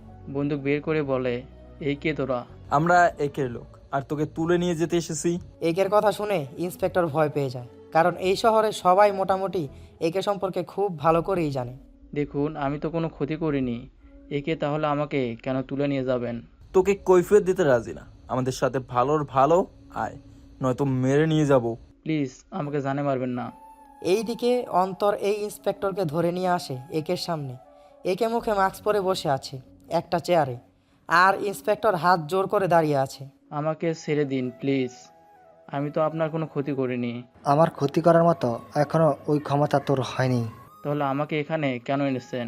তুই অন্যায়ভাবে অনেক ছেলেকে মেরেছিস। তোরা নিজেদের বাইকে কলেজ ভার্সিটিতে পাঠিয়ে মেয়েদের টিচ করে আর বিচার দিলে তোরা উল্টো ওদেরকে থানায় নিয়ে আসিস। আমার ভুল হয়ে গেছে, আমাকে মাফ করে দিন প্লিজ। মাফ করে দিব, যদি এরপর থেকে এমনটা হতে দেখেছি বাঁচবি না কখনো। অন্তর, ওকে যেখান থেকে এনেছিস সেখানে দিয়ে আয়, তবে দিয়ে আসার আগে একটু যত্ন করিস। একে ওখান থেকে চলে যায়। অন্যদিকে আকাশ, ইরা ও সাজ ওরা তিনজনে ভার্সিটিতে চলে আসে। এসে ওরা আড্ডা আর ক্লাস করতে থাকে। এইদিকে টিকটকে একটা ভিডিও আসে যা সাজ ওদের দেখায়। এই দেখ, গতকাল রাতে থানার ইন্সপেক্টরকে নিয়ে গিয়ে মারে একে লোক, আর কি জন্য মেরেছে তাও কিন্তু বলতে থাকে। আচ্ছা, এসব দেখে আমরা কি করব বলতো? কি করব মানে? ধরতে হবে এই একে। আচ্ছা, তুই এভাবে একের পিছনে পড়ে আছিস কেন বলতো? ওই দিন তো কোন মেয়েকে পছন্দ করে জানতে চেয়েছিস, আজকে আবার এসব? তোর মতলবটা কি বলতো আমায় একটু? এইদিকে আকাশের কথা শুনে সাজ একটু চিন্তিত ভাব নিয়ে, আরে আমি তো এমনি এমনি বলেছি। আচ্ছা ঠিক আছে, অনেক কথা হয়েছে, এবার বাসায় ফিরতে হবে, অনেক কাজ আছে, তার সাথে ঈশাকেও বাসায় নিতে হবে। এই ঈশাকে? আর ওকে নিয়ে তুই কেন যাবি? আরে ভুলে গেলি, ঈশা আমার ছোট বোন। ও, এই একের টেনশনে সব ভুলে গেছি। তবুও ভালো, একে বিয়ে করলে সবাই তোকে ভয় পাবে, আর তখন তো তোকে কেউ দেখতেই পাবে না। যাকে কখনো দেখিনি তার সম্পর্কে ভাবার কোনো ইচ্ছে আমার নেই। ওদের সম্পর্কে কথা না বলে চুপ থাক। আর শোন, তোরা থাকতে পারিস, আমি যাই। আমিও যাব তোর সাথে। আমার কাজ আছে, সেজন্য আমি আর আসছি না, তোরা না হয় যা। এইদিকে আকাশ ইরাকে নিয়ে ঈশার কলেজে যায়। ওখানে দেখে ওই দিনের ছেলেগুলো আজকেও দাঁড়িয়ে আছে। ওরা আকাশকে দেখে চিনে ফেলে, সেজন্য আকাশকে ডাকে রবিনে। ওই হিরো, এইদিকে আয়। এক একদিন এক একটা মেয়ে নিয়ে এভাবে ঘুরতে পারিস কিভাবে? তা কি তোদের বলতে হবে? ওই দিনের কথাগুলো কি ভুলে গেছিস? আমার সব কথাই মনে আছে, এখন মনে হচ্ছে তা তোদেরকে বোঝাতে হবে। এতদিনে মার খেয়ে তোদের যখন শিক্ষা হয়নি, তাহলে বাকি দিনও হবে না। এই একদম হিরোগিরি দেখাবি না। আজকে তোকে যদি না মেরে হসপিটালে ভর্তি করেছি, তাহলে আমার নাম রবিন না। এদের কথার মধ্যে দিয়ে ঈশা চলে এসেছে। তুই এখানে কেন দাঁড়িয়ে আছিস? আমার সাথে সেদিনের কিছু হিসাব বাকি আছে। তারপর তুই ইরাকে নিয়ে একটু সাইডে দাঁড়া, আমি ওদের ব্যবস্থা করে আসতেছি। কথাগুলো বলে আকাশ আর রবিনের মধ্যে মারামারি হতে থাকে। এক দিক দিয়ে রবিন আকাশকে মারছে, আরেক দিক দিয়ে আকাশ রবিনকে। আর সাথে রবিনের সাথে থাকা ছেলেগুলো আকাশকে মারার জন্য আসে। আকাশ ওদের মধ্যে থেকে ওদের মারতে থাকে। সাথে আকাশও কিছু মার খায়। আকাশ মার খাওয়ার চেয়ে মার বেশি দিয়েছে। ওদের সাথে মারামারি করার সময় রবিন আকাশকে গুলি করে, আর গুলি আকাশের হাতের মাংস ছুঁয়ে বের হয়ে যায়। এইদিকে আকাশের হাত থেকে রক্ত পড়তে থাকে, আর ঈশাও ইরা দৌড়ে আকাশের কাছে আসে। কিন্তু রবিন আকাশের কাছে এসে মারতে যাবে, তার আগেই আকাশ রবিনের মাথায় বাড়ি দেয়। আর রবিন পড়ে গেলে ঈশা ও ইরা ওরা দুজনে আকাশকে নিয়ে হসপিটালে চলে যায়। ডক্টর আকাশকে চেক করে দেখতে থাকে। কিছু তো বলেন ডক্টর। চিন্তার কোনো কারণ নেই, গুলি বের হয়ে গিয়েছে, এখন শুধু সেলাই করে দিলেই ঠিক হয়ে যাবে। আর আপনারা ওনার জন্য এক ব্যাগ রক্তের ব্যবস্থা করেন, কারণ অনেকটা রক্ত বের হয়ে গিয়েছে। তাহলে রক্তের ব্যবস্থা করুন। আমাদের এখানে বর্তমানে রক্ত নেই, তাই আপনাদের রক্তের ব্যবস্থা করতে হবে। ভাইয়ার রক্তের গ্রুপ এ পজিটিভ। তাহলে আমি রক্ত দিব। তাহলে তো ভালোই হয়। নার্স, ওনার থেকে আধা ব্যাগ রক্ত নাও তাড়াতাড়ি। ইরা রক্ত দিতে চলে যায়, আর অন্যদিকে ডক্টর আকাশের গুলি লাগা জায়গায় সেলাই করতে থাকে।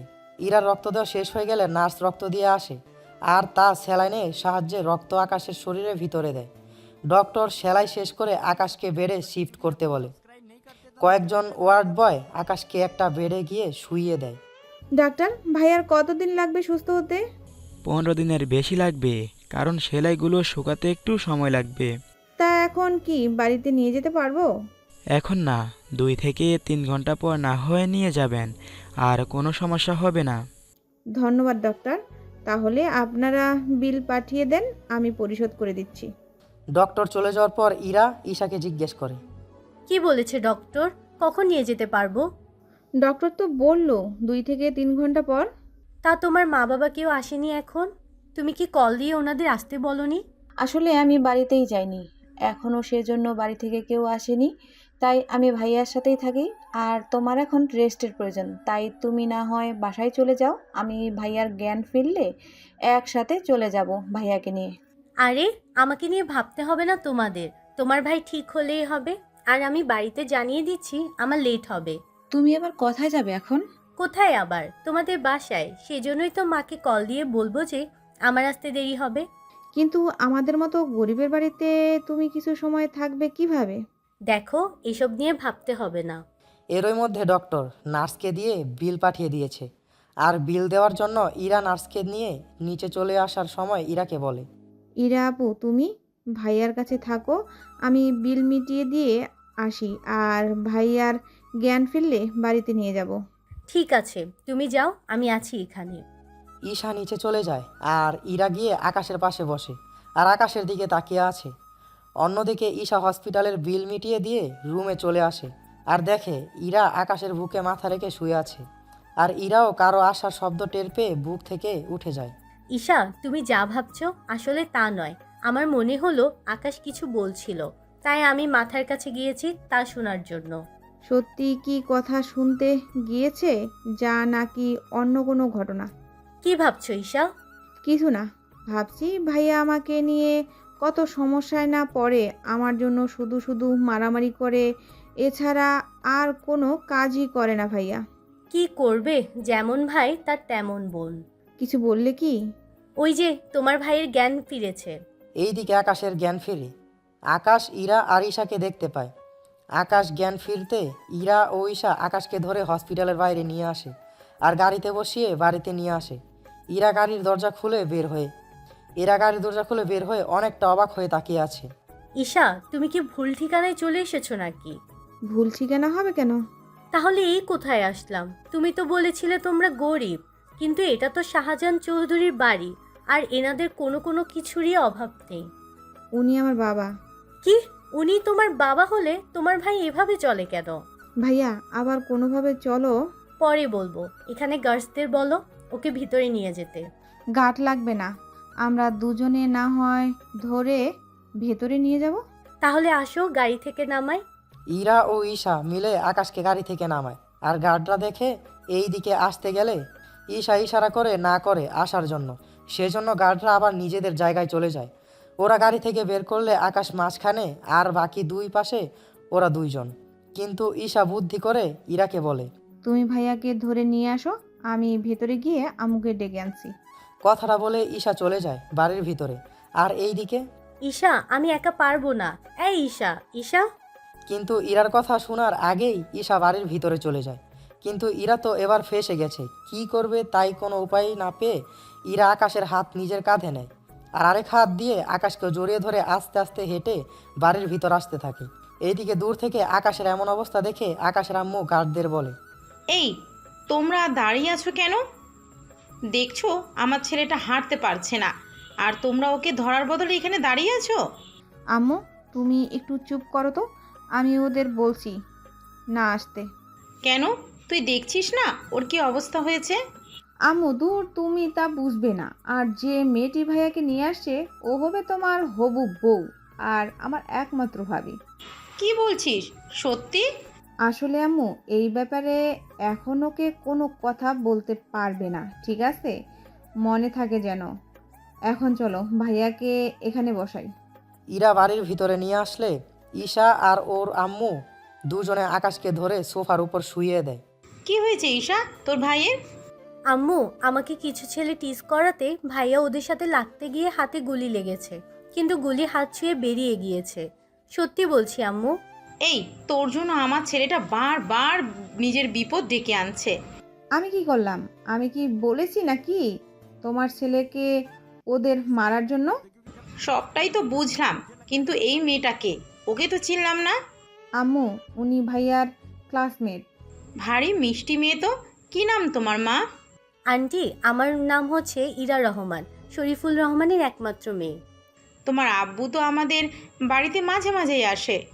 আম্মু তুমি কি এসব বলবে না ওকে কিছু খেতে দিবে?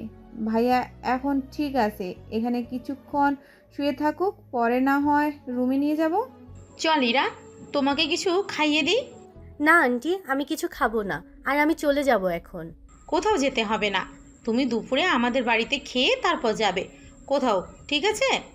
কিন্তু আন্টি, না গেলে আব্বু অনেক চিন্তা করবে। পারুল আক্তার, দরকার পড়লে আমি তোমার আব্বুকে সবটা বলে দিব, তাই কোনো কিন্তু নয়, দুপুরে খেয়ে তারপর যাবে। ঠিক আছে আন্টি, আব্বুকে কল দিতে হবে না, আমি দুপুরে না হয় খেয়ে যাব। এই তো লক্ষ্মী মেয়ে। ঈশা, তুই ইরাকে আমাদের বাড়ি আর আশেপাশে একটু ঘুরিয়ে দেখা। ঠিক আছে আম্মু, আমি তাহলে ওকে বাড়িটা ঘুরে ঘুরে দেখাচ্ছি। এরপর ঈশা ইরাকে বাড়িটা দেখাতে থাকে। বাড়িতে থাকা সবগুলো রুম দেখাতে থাকে, সাথে বারান্দায় গিয়ে বাড়ির আগে পাশে সব দেখাতে থাকে। সর্বশেষে নিয়ে আসে আকাশের রুমের সামনে। এই রুমটা কার ঈশা? এটা তো ভাইয়ার রুম, আজকে তোমাকে ভাইয়ার রুমটা দেখাবো। তাহলে চলো। কথাটা বলে ইরা যেই দরজা দিয়ে ঢুকতে যাবে, কিন্তু কিছু একটা বাধা দেয়, যার জন্য ইরা ঢুকতে পারেনি। এটা কি হলো? আমি ঢুকতে কেন পারছি না? তোমাকে তো বলতেই ভুলে গিয়েছি, ভাইয়ার রুমে আমি, বাবা, মা ছাড়া আর কেউই ঢুকতে পারে না। কেন পারে না? তুমি সরো, আমি দেখাচ্ছি। ঈশা দরজার সামনে যেতেই কাচের দেওয়ালটা সরে যায়, আর ঈশা ইরাকে নিয়ে ভিতরে যায় আর পুরো রুমটা দেখতে থাকে। এই দিকে ইরা তো রুম দেখে পুরাই অবাক, কেননা একটা রুম বললে ভুল হবে, মনে হচ্ছে একটা হল রুমের মতো হবে রুমটা। অনেক বড় এই রুমটা, যা অন্য সব রুমগুলোর থেকে আলাদা। আর রুমের সাথে বারান্দাও আছে, সাথে জিম স্পট। ইরা ঘুরে ঘুরে দেখতে থাকে। এইদিকে দুপুর হয়ে যাওয়াতে ঈশা ইরাকে নিয়ে ড্রয়িং রুমে নিয়ে আসে, আর ওনারা একসাথে বসে খাবার খায়। আকাশের আম্মু ইরাকে অনেকবার বলে আজকে রাতটা থেকে যেতে, কিন্তু ইরা রাজি হয়নি।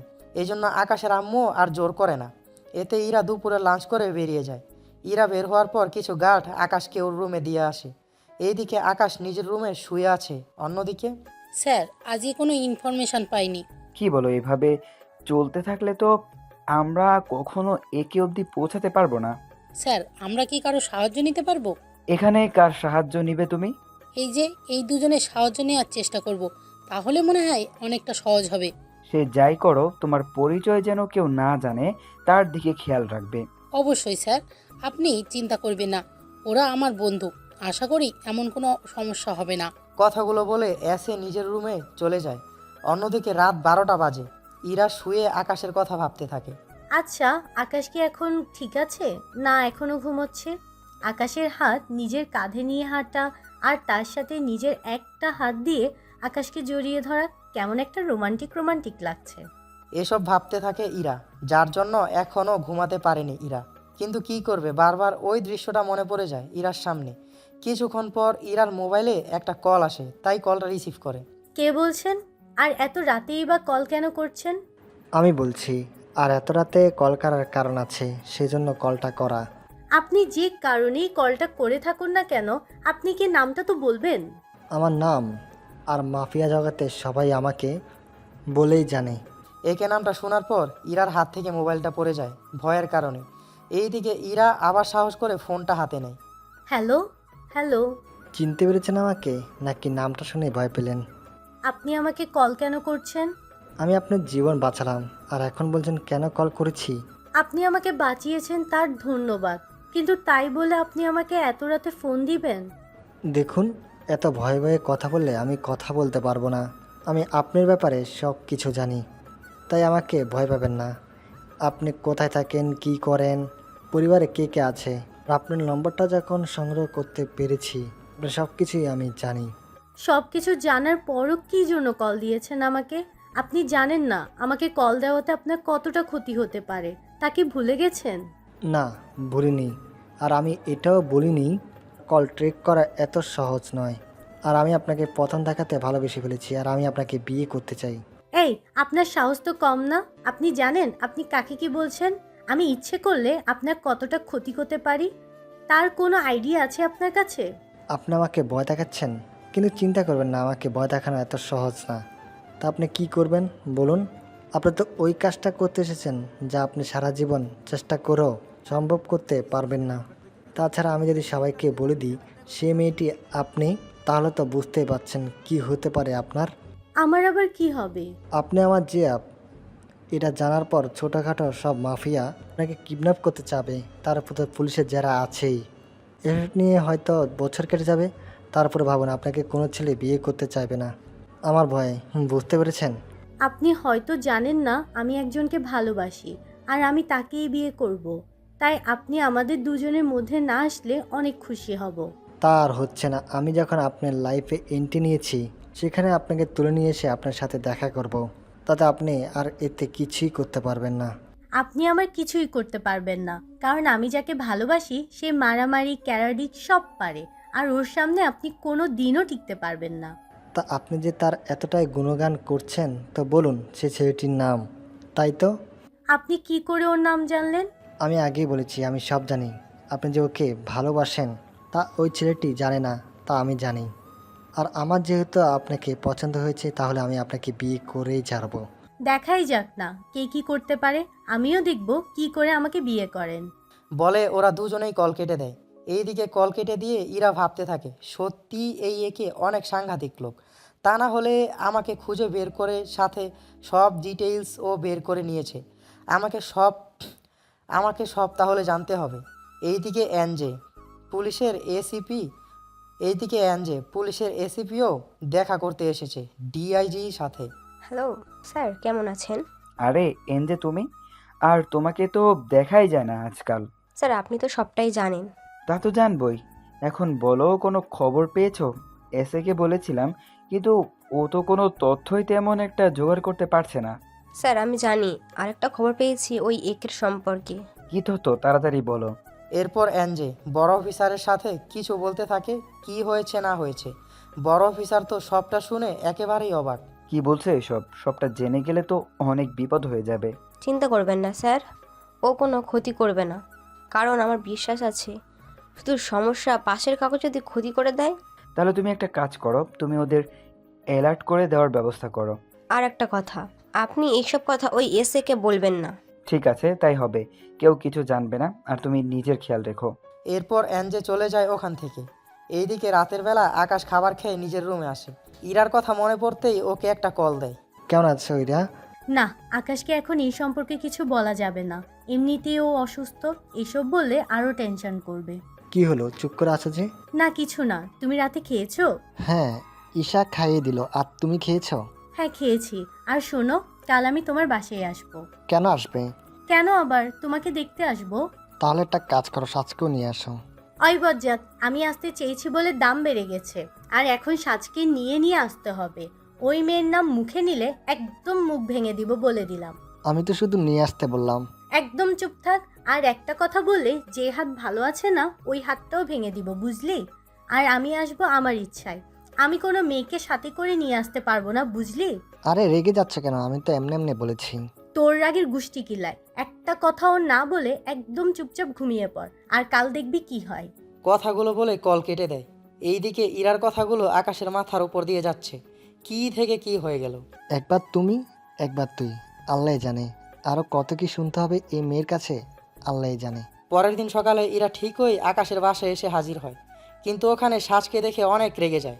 সাজকে আকাশের রুমে দেখে ইরা আর রুমে না গিয়ে বের হয়ে যাবে, তার আগেই ঈশা এসে হাজির। আরে ইরা, তুমি কখন এলে? আর রুমে না ঢুকে চলে যাচ্ছ যে? কি করব, তোমার ভাই তো অন্য আরেকটা মেয়ের সাথে রুমে কথা বলছে। আরে ওটা তো শ্বাস। আমাকে উনি কল করেছিল ভাইয়া ভার্সিটিতে না যাওয়ায়। পরে আমি ওনাকে বলি কি কারণে যায়নি। পরে উনি আমাকে ঠিকানা দিতে বলে, আর আমি ঠিকানা দিতেই উনি চলে আসে। তার মানে তুমি দিয়েছো ঠিকানা, আকাশ দেয়নি, তাই তো? আমি দিয়েছি। আসলে কাল রাতে ভাইয়া কার সাথে জানি কথা বলছিল। পরে আমি রুমে এসে মোবাইল নিয়ে চলে আসি। আর এই যে দেখো, মোবাইল এখনও আমার কাছেই আছে। আর আমি এখন ভাইয়াকে মোবাইলটা দিতে যাচ্ছি। তাহলে চলো, আমিও ভেতরে যাই। কিন্তু তুমি ভেতরে না গিয়ে তখন চলে যাচ্ছিলে কেন? ও কিছু না, এখন চলো তো। এরপর ইরা আর ঈশা রুমের ভিতরে ঢুকে যায়, আর আকাশ ইরার দিকে তাকায় আর দেখে ইরা মুখের রাগ অনেকটা লাল হয়ে আছে। তা দেখে আকাশ বুঝতে পারে সাজকে এখানে দেখে ইরা এমনটা করেছে। ইরা আর ঈশা এসে সোফায় বসলো। তুই কখন এলি? আমি তো মাত্র আসলাম। আর এই নে তোর মোবাইল, তোরা কথা বল, আমি নাস্তা দিতে বলি। আরে ওসব কিছু লাগবে না তো। আরে শাহ আপু, এই প্রথম বাড়িতে এলে না খেলে কি হয় বলো? আমি যাই নাস্তা আনতে, তোমরা বসে বসে গল্প করো। ঈশা চলে যায় নিচে, আর এই দিকে ইরা আর সাজ দুজনে বসে আছে বিছানায়, তবে দুজন দুই দিকে। এর মধ্যে ঈশা নাস্তা নিয়ে এলো। ওরা নাস্তা করতে থাকে, কিন্তু সবাই খেতে পারলেও আকাশ হাত বাঁধা থাকার কারণে খেতে পারছে না। তাই ইরা উঠে গিয়ে নিজের খাওয়ার অনেকটা ফ্রুটি আকাশকে খাইয়ে দেয়। তা দেখে সাজ তো রীতিমতো অবাক। ইরা আকাশকে খাইয়ে দিয়ে মিষ্টি একটা হাসি দিয়ে বসে পড়ে, আর আকাশ কি বলবে কিছুই বুঝতে পারছে না। আর এই সব দেখে ঈশাও মিটমিট করে হাসছে। ঈশা, আমার কাজ আছে, আমি গেলাম। আচ্ছা ইরা, তবে আবার আসবে কিন্তু। আসতে তো হবেই। ইরা এই দিকে চলে যায়, অন্যদিকে আকাশ ইরার চলে যাওয়ার দিকে তাকিয়ে তাকিয়ে দেখছে। এবার আমাকেও উঠতে হবে, অনেক কাজ বাকি আছে। আচ্ছা তাহলে যাও, তুমিও আবার আসবে কিন্তু। আর ভাইয়া হয়তো 10 দিনের মতো লাগবে ঠিক হতে, আর ঠিক হলে আমি নিয়ে আসবো। আচ্ছা তাহলে আমি উঠি। এইদিকে সাজও চলে যায়, অন্যদিকে সাজের সাথে সাথে ঈশাও চলে যায়। ওরা চলে গেলে আকাশ রিমোট দিয়ে দরজা বন্ধ করে দেয় আর শুয়ে পড়ে। এইদিকে ইরা গাড়িতে করে ওর অফিসে চলে আসে। ওর অফিস বলতে ওর বাবার অফিসে, ওখানে কাজ করতে থাকে। তখন আবারও ইরার মোবাইলে কল আসে। আপনি আবারও কল করেছেন? আমার যখন ইচ্ছা হবে আপনার সাথে কথা বলবো। এটা কি মগের মূল্য পেয়েছেন যে আপনি কল করলেই আমি তা সবসময় রিসিভ করব? ও তাই নাকি? তাহলে আপনি যাকে ভালোবাসেন তাকে মেরে ফেলতে আমার 1 মিনিটও লাগবে না। আপনি ওর কিছুই করতে পারবেন না, কারণ ওর বাড়িতে অনেক সিকিউরিটি। সেখানে গিয়ে মারা ওকে এত সহজ নয়। তা ও তো সারাদিন বাড়িতে বসে থাকবে না, ও তো বাইর থেকে বের হবে। তখন কিভাবে বাঁচাবেন ওকে? সেই চিন্তা আমার উপর ছেড়ে দিন, কারণ আমি বেঁচে থাকতে আপনি ওর ক্ষতি করতে পারবেন না। চিন্তা করবেন না, আপনি বেঁচে থাকতে আমি ওর ক্ষতি করব। আর হ্যাঁ, কাল আমার সাথে দেখা করতে পারবেন? আপনার কি মাথা খারাপ যে আমি আপনার মতো একটা মাফিয়ার সাথে দেখা করব? কেন, আমি হয়েছি বলে কি আমি খারাপ? দেখুন, আমি তা বলিনি। আপনি যাদের মারেন তা অনেক খারাপ কাজ করে বেড়ায়, তা তো বুঝলাম, কিন্তু তাই বলে এভাবে নিজের হাতে আইন তুলে নিতে পারেন না। কি করব, রাজনৈতিক পাওয়ার, তার সাথে প্রশাসনিক পাওয়ার, আর এই পাওয়ারের জন্য ওরা বেঁচে যায়, তার জন্য আমাকেই মারতে হয়। সে আপনি যাই করুন না কেন আমার কিছু যায় আসে না। এখন কথা হচ্ছে আপনি আমার পিছনে কেন লেগেছেন তা একটু বলবেন? কারণ আপনাকে আমার ভালো লেগেছে তাই। আর হ্যাঁ, আজকে রাতে আরেকটা মার্ডার হবে, পারলে আটকিয়ে দেখান। প্লিজ এমনটা করবেন না। আপনি নিজেকে আইনের হাতে তুলে দিন, তাহলে হয়তো আপনার শাস্তি অনেক কম হতে পারে। আমার শাস্তি কম হবে কি করে? আর আমি যে খুনগুলো করেছি এর প্রমাণ কারোর কাছে নেই। আর আপনি যদি মনে করে থাকেন এই কথাগুলো রেকর্ড করে কাউকে শোনাবেন, তাহলে আপনি ভুল করছেন। কারণ আমার কল না ট্র্যাক করতে পারবে না রেকর্ড করতে পারবে। তাই আজকে আর বেশি কথা বলবো না, কেননা অনেক জার্নিং করেছে আজকে। তাই আপনার অফিসে বসে বিশ্রাম নিন, সব ঠিক হয়ে যাবে। আর হ্যাঁ, আজকে রাত্রে আপনার বাসায় আসবো, আটকাতে পারলে তো আটকান। আমিও দেখব কি করে আপনি আসেন। দেখাই যাক না, তার আগে একটা মার্ডারের ভিডিও দেখে নেবেন। আর ব্যক্তিটি হচ্ছে রবিন। আরে এটা তো ওই রবিন যে আকাশকে গুলি করেছিল, কিন্তু আপনি ওকে কেন মারবেন? সবগুলো প্রশ্নের উত্তর জানতে হবে না। এইদিকে ইরা নিজের রুমে এসে বসে আছে আর কিছুক্ষণ পর পর বাইরে তাকিয়ে দেখে সব কিছু ঠিক আছে কিনা। কারণ ইরার আব্বু আর মা ওনারা দুজনে একটা জায়গায় গিয়েছে, তাই আজকে বাড়িতে শুধু ইরা আছে। রাত একটা ইরার রুমের বাইরে গিয়ে তাকিয়ে দেখে যে কোনো সিকিউরিটি নেই, সব যেন উধাও হয়ে গেছে। তা দেখে ইরা অনেক ভয় পায় আর পুলিশকে ফোন দিয়ে সব কথা খুলে বলে কল কেটে দেয়। Security, security, security. এত চিৎকার করে লাভ হবে না, কেউ এখানে নেই। আর যতটা চুপ থাকবেন ততটাই ভালো হবে। কে আপনি? বলো, এই কাজ করবেন না, তাহলে আপনার লাভারের কি হবে? ওই বেচারার কথা তো একটাবার ভাবুন। যেখানে আমি বেঁচেই থাকবো না সেখানে অন্য কিছু কেন ভাবতে যাব? তাহলে বেশিক্ষণ সময় নেব না।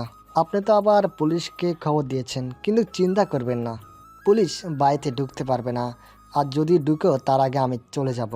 সে আপনি যাই করুন না কেন, কিন্তু আপনার এক হাতে কি হয়েছে? এভাবে বাধা কেন? আমরা মাফিয়া, আমাদের অনেক কিছুই হতে পারে, তা নিয়ে আপনাকে ভাবতে হবে না। আপনাকে দেখার ইচ্ছে হলো তাই দেখে গেলাম। পুলিশ আসতে 5 মিনিট লাগবে, তা আমি চাই না পুলিশ এখানে মারা যাক, তাই আমি চলে যাচ্ছি। আপনার উপরে আমার সব সময় নজর থাকবে। কথাগুলো একে বলে যায় আর একে যাওয়ার কিছুক্ষণ পরেই পুলিশ আসে। আর একে কিছু লোককে দেখেই ওরা গুলি করে, কিন্তু একের কথায় ওর কোনো গুলি না করে পালিয়ে যায়। এইদিকে পুলিশ এসে ইরার কাছে আসে। আপনার কোনো ক্ষতি করেনি তো? না, আমি একদম ঠিক আছি। কিন্তু ওই একে কি করে জানলো আমি আপনাদের কল করেছিলাম? এই বিষয়ে তো আমরা জানি না। আর ওদের লোকদের উপর গুলিও করেছে, কিন্তু ওরা নিজের থেকে কোনো গুলি করেনি কেন? কারণ ওই একে বলছিল আপনাদের উপর গুলি যেন না চালায়। আমি ঠিক বুঝতে পারছি না এই একে আসলে ভালো না খারাপ। কেননা এখানে আসার আগে একটা মার্ডার করেছে, তারপর এখানে এসেছে। তাই আমার মনে হয় আপনারা এবার আসতে পারেন। কিন্তু ম্যাম, আপনার সিকিউরিটি? ওইসবের কিছু লাগবে না, শুধু আমার বাড়িতে থাকা সিকিউরিটিগুলোকে খুঁজে বের করলেই হবে। ওদের ভয় দেখিয়ে একটা রুমে আটকিয়ে রাখা হয়েছিল। তাই আমার মনে হয় আপনারা এবার আসতে পারেন। ইরার কথায় ওরা চলে যায় আর এইদিকে ইরা অনেকটা ভয়ে ভয়ে শুয়ে পড়ে। এইদিকে ভোর হতেই ইরা চলে আসে আকাশের বাড়িতে। কি ব্যাপার ইরা মামুনি, তুমি এত সকালে? কেন আন্টি, আমি কি আসতে পারি না? আরে কি যে বলছো, এটা তো তোমারই ঘর, যখন ইচ্ছা আসতে পারো। আন্টি ঈশা কোথায়? ঈশা তো এখন ঘুমোচ্ছে, আর আকাশ জানি না রাতে কোথায় গিয়েছে, এখনো ফিরেনি। কি বলছেন কি আন্টি? ওর হাতের এই অবস্থা, তার উপর আপনি ওকে যেতে দিলেন? এছাড়া কি করব বলো, ওকে অনেক বুঝালাম কিন্তু কোনো কথাই শুনলো না। কখন ফিরবে এ ব্যাপারে কি কিছু বলেছে? জানি না কখন ফিরবে, কিছু তো বলেও যায়নি। এরপর ইরা ওখান থেকে ঈশার রুমে আসে আর ঈশাকে ঘুম থেকে উঠিয়ে কিছুক্ষণ আড্ডা দিতে থাকে। আর আড্ডা দেওয়া শেষ হলে আকাশ বাড়িতে থেকে বের হয়ে যায়। তখনও আকাশ বাড়িতে ফিরেনি, তাই সেজন্য অপেক্ষা না করে বেরিয়ে যায়। অন্যদিকে স্যার, আপনি কি গতকালের ঘটনা জানেন? হ্যাঁ জানি। একে যে মেয়েটাকে ভালোবাসে ওই মেয়েটির বাড়িতে যায়, তবে ছেলেটা মেয়েটির গায়েও হাত দেয়নি এবং আমাদের পুলিশ বাহিনীও গিয়েছে, তার সত্ত্বেও কোনো গুলি করেনি এবং ওখানে থাকা কোনো সিকিউরিটিকেও মারেনি। এখন এইসবের উপর ভিত্তি করে কি বুঝতে পারছেন আপনি? যা একটু বুঝলাম, ওই একে বিনা কারণে মানুষকে মারে না আর নায়িকারও কোনো ক্ষতি করে, শুধু আমার একমাত্র ভয়, জানি না এই মেয়েটার সাথে কিছু করে না সে। স্যার আমার কিন্তু এমনটা মনে হচ্ছে না, কারণ যদি মেয়েটার কোনো ক্ষতিই করতে চাইতো তাহলে কিন্তু রাতেই তুলে নিতে পারতো। স্যার আমি যতটুকু জানি কোনো মাফিয়া প্রেমে পড়লে ওই মেয়েকে ইমপ্রেস করার জন্য অনেক কিছু করে থাকে, কিন্তু তাই বললে ওই মেয়েটির কোনো ক্ষতি সে কখনো করবে না। তাহলে একটা কাজ করো, ওই মেয়েটির উপর নজরদারির ব্যবস্থা করো। স্যার এমনটা কখনো করা যাবে না, কারণ একের লোক ওই মেয়েটির উপর নজরদারি করেছে। ওই মেয়েটিকে যদি কোনো ছেলে বিরক্ত করে তাহলে একের লোক ওই ছেলেটিকে পিটাতে থাকে। আচ্ছা, আমি কি এসে কে তোমার সাথে মিট করিয়ে দিব? না স্যার এমনটা কথা যাবে না, সময় হলে আমি সব।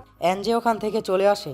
অন্যদিকে একে নিজের চেয়ারে বসে আছে আর ভাবছে কি করে ইরার মন জয় করবে, কারণ ইরা তো আর মাফিয়াকে ভালোবাসতে যাবে না। সেজন্য একে ডিসিশন নিল ইরার সাথে কথা বলে নিবে। তাই একে আবারও ইরাকে কল দেয়। ইরা 1 নাম্বার দেখে বিরক্তিকরভাবে কল রিসিভ করে। আপনি আবারও কল দিয়েছেন? কেন, বিরক্ত করে ফেলছি নাকি? তাই নয় তো কি, এভাবে একটা পিচ্চি মেয়েকে। কি আপনি পিচ্ছি? এই একদম হাসবেন না বলে দিলাম। তা না হলে কি বলবো? আচ্ছা, আমাকে ভালোবাসতে আপনার সমস্যাটা কোথায়? আমি আপনাকে কতবার বলবো আমি আপনাকে ভালোবাসতে পারবো না, আমি আরেকজনকে ভালোবাসি, আর আমি তাকে ছাড়া আমার লাইফে আমি কাউকে আসতে দিব না। তাকে এত ভালোবাসেন? হ্যাঁ অনেক ভালোবাসি আমি তাকে। তা আপনার ভালোবাসার কথাটা কি তাকে জানিয়েছেন? তা অবশ্য জানাইনি, কারণ ও আমাকে ভালোবাসে কিনা তা এখনো আমি জানি না, আর যতদিন না আমি একটু শিওর হয়ে নিব ততদিন ওকে বলবো না। তো এতদিনে যদি ও অন্য কাউকে পছন্দ করে ফেলে? তাহলে আমি তাকে খুন করে ফেলবো। এক কথায় আপনি আমাকে ভালোবাসতে পারবেন না? হ্যাঁ পারবো না। আমি যদি ওকে মেরে ফেলি তখন কি করবেন? তাহলে আমি নিজেকে শেষ করে দিব। যখন আমি তাকে পাবো না তখন অন্য কাউকে আমার জীবনে আসতে দিব না। আচ্ছা, তাহলে কি আমরা বন্ধু হয়ে থাকতে পারি? বন্ধু? ঠিক আছে, তবে আপনি কি ভুলে যাচ্ছেন আমার সাথে বন্ধুত্ব করলে আপনার কি ক্ষতি হতে পারে? জানি আমি কি ক্ষতি হতে পারে, তবু আমি আপনার বন্ধু হতে চাই। কেউ যে নিজের ক্ষতি করার জন্য জেনে শুনে বন্ধুত্ব করার জন্য এগিয়ে আসবে তা আপনাকে দেখলেই বোঝা যায়। দেখা যাক না, আপনি আপনার মতো করে চালিয়ে যান, আমি আমার মতো করে চালিয়ে যাই। ওকে দেখাই যাক। কথা বলে কল কেটে দেয়। আর ইরা ভাবতে থাকে একের কথা। কি সত্যি ওর সাথে বন্ধুত্ব করতে চায় নাকি এর পেছনে অন্য কোনো কারণ আছে? অন্যদিকে আকাশ নিজের রুমে চলে আসে। ঘরে আসাতে অনেক রকম প্রশ্ন করে, কিন্তু আকাশ কোনো কথা না বলে নিজের রুমে চলে যায়। এভাবে চলতে থাকে ওদের জীবন। এইদিকে আকাশ মোটামুটি সুস্থ, এজন্য আকাশ ভার্সিটিতে যাওয়ার জন্য প্রস্তুত হয়। আজকে ভার্সিটিতে আকাশ, ইরা ও সাজ তারা 3 জনই এসেছে। আকাশ অনেকদিন পর ভার্সিটিতে এসেছে বলে ওরা সবাই অনেক খুশি হয়। সেজন্য ওরা বসে বসে আড্ডা দিতে থাকে। তখন ওই সাজ বলে ওঠে, আচ্ছা আকাশ, রবিনকে একের লোক কেন মারলো? কোন রবিনের কথা বলছো? যে তোর হাতে গুলি করে সে রবিনের কথা বলছি আমি। আচ্ছা, আমি কি করে জানবো ওকে কেন মেরেছে? সাজ তুই চুপ করবি? ও কি করে জানবে? হ্যাঁ, তাছাড়া আমার হাতের অবস্থা তোরা তো নিজেরাই দেখেছিস। একে তো কেউ কখনো দেখেনি, না কেউ ওর সাথে কখনো কথা বলেছে। তাই তো, আর একে ছেলেটাও আসলেই অনেক ভালো। তুই কি করে জানলি ও ছেলে আর এতটা ভালো? আমার মনে হয় তাই বলছি। আর একে সম্পর্কে কথা না বলাই ভালো। কি দরকার ওর ব্যাপারে কথা বলার? আচ্ছা, কখনো যদি ওর আসল রূপ নিয়ে আসে তোদের সামনে, তখন কি করবি তোরা? আমার সামনে তো অনেক এসেছে, নতুন আর কি বলবো? ইরা তুই কিছু বললি? কই কিছু তো বলিনি। আচ্ছা সাজ, তোর সামনে এলে কি করবি? আমরা সামনে এলে ওকে জেলে ঢুকিয়ে দিব। কি রে বলছিস না কেন? আরে আমার সামনে আসলে ওকে দেখা তো ভাগ্যের ব্যাপার। কেন, তোর কি দেখার ইচ্ছে আছে নাকি? একটু তো থাকতেই পারে। এভাবে ওরা আড্ডা দিচ্ছিল। আড্ডা শেষ হতে ওরা যে যার বাড়িতে চলে যায়। রাতে সাজ যখন ঘুমাচ্ছিল তখন একে সাজের রুমে আসে। ওখানে দেখে সাজ ঘুমাচ্ছে, তাই বেশি কিছু না করে ওই মুখে একে লিখে দিয়ে চলে যায়। ওই দিন ঘুম থেকে উঠে সাজ আয়নায় নিজের মুখে একে লেখা দেখে অনেক অবাক হয়। আমার মুখে একে লেখা কেন? আমার রুমে তো অন্য কেউ থাকে না যে সে লিখবে, কিন্তু তাহলে এমনটা করলো কি? ওইদিকে সাজ কিছু না ভেবে মুখ ধুয়ে বেরিয়ে পড়ে ভার্সিটির উদ্দেশ্যে। ওখানে ইরা ও আকাশকে আজকের ঘটনাগুলো খুলে বলে। দেখলি, কাল রাতে দেখতে চেয়েছিলি আর রাতেই তোকে দেখা দিয়ে একে লিখে চলে গেল। তাই তো দেখলাম, কিন্তু এই কাজ কে করছে তাই আগে জানতে হবে। কে কি কাজ করেছে শুনি? আরে কখন এলে? এই তো মাত্র আসলাম আর তোদের কথা শুনছিলাম। একে নাকি সাজি রুমে আসছিল রাতে, আর ওর জামা ঠিক ছিল না বলে নাকি ভয়ে পালিয়েছে। এইরা একদম উল্টাপাল্টা বলবি না, বলে দিলাম। আসলে এমন কিছুই হয়নি। আসলে ওর মুখে কেউ যেন একে লিখে দিয়েছে, আর ওর ধারণা এই কাজ একে করেছে। মনে হচ্ছে লিপস্টিক দিয়ে লিখেছে। আকাশের কথায় সাজ অনেকটা আশ্চর্য হয়, কারণ আকাশ কি করে জানলো যে ওই লেখাটা লিপস্টিক দিয়ে লেখা। তুই কি করে জানলি? না, লিপস্টিক এখনো গায়ে লেগে আছে, তবে খুব কাছ থেকে। ও তাই বল, আমি তো কি না কি ভেবেছি। এইদিকে ওরা কথা বলছে, আর তখনই ইরার গায়ে এসে একটা গুলি লাগে। আসলে গুলিটা করা হয়েছিল আকাশকে, কিন্তু ইরা তা দেখে ফেলে। আকাশকে সরিয়ে নিতেই গুলিটা ইরার গায়ে লাগে, আর ইরা আকাশকে বলতে বলতে দু চোখের পাতা এক করে ফেলে।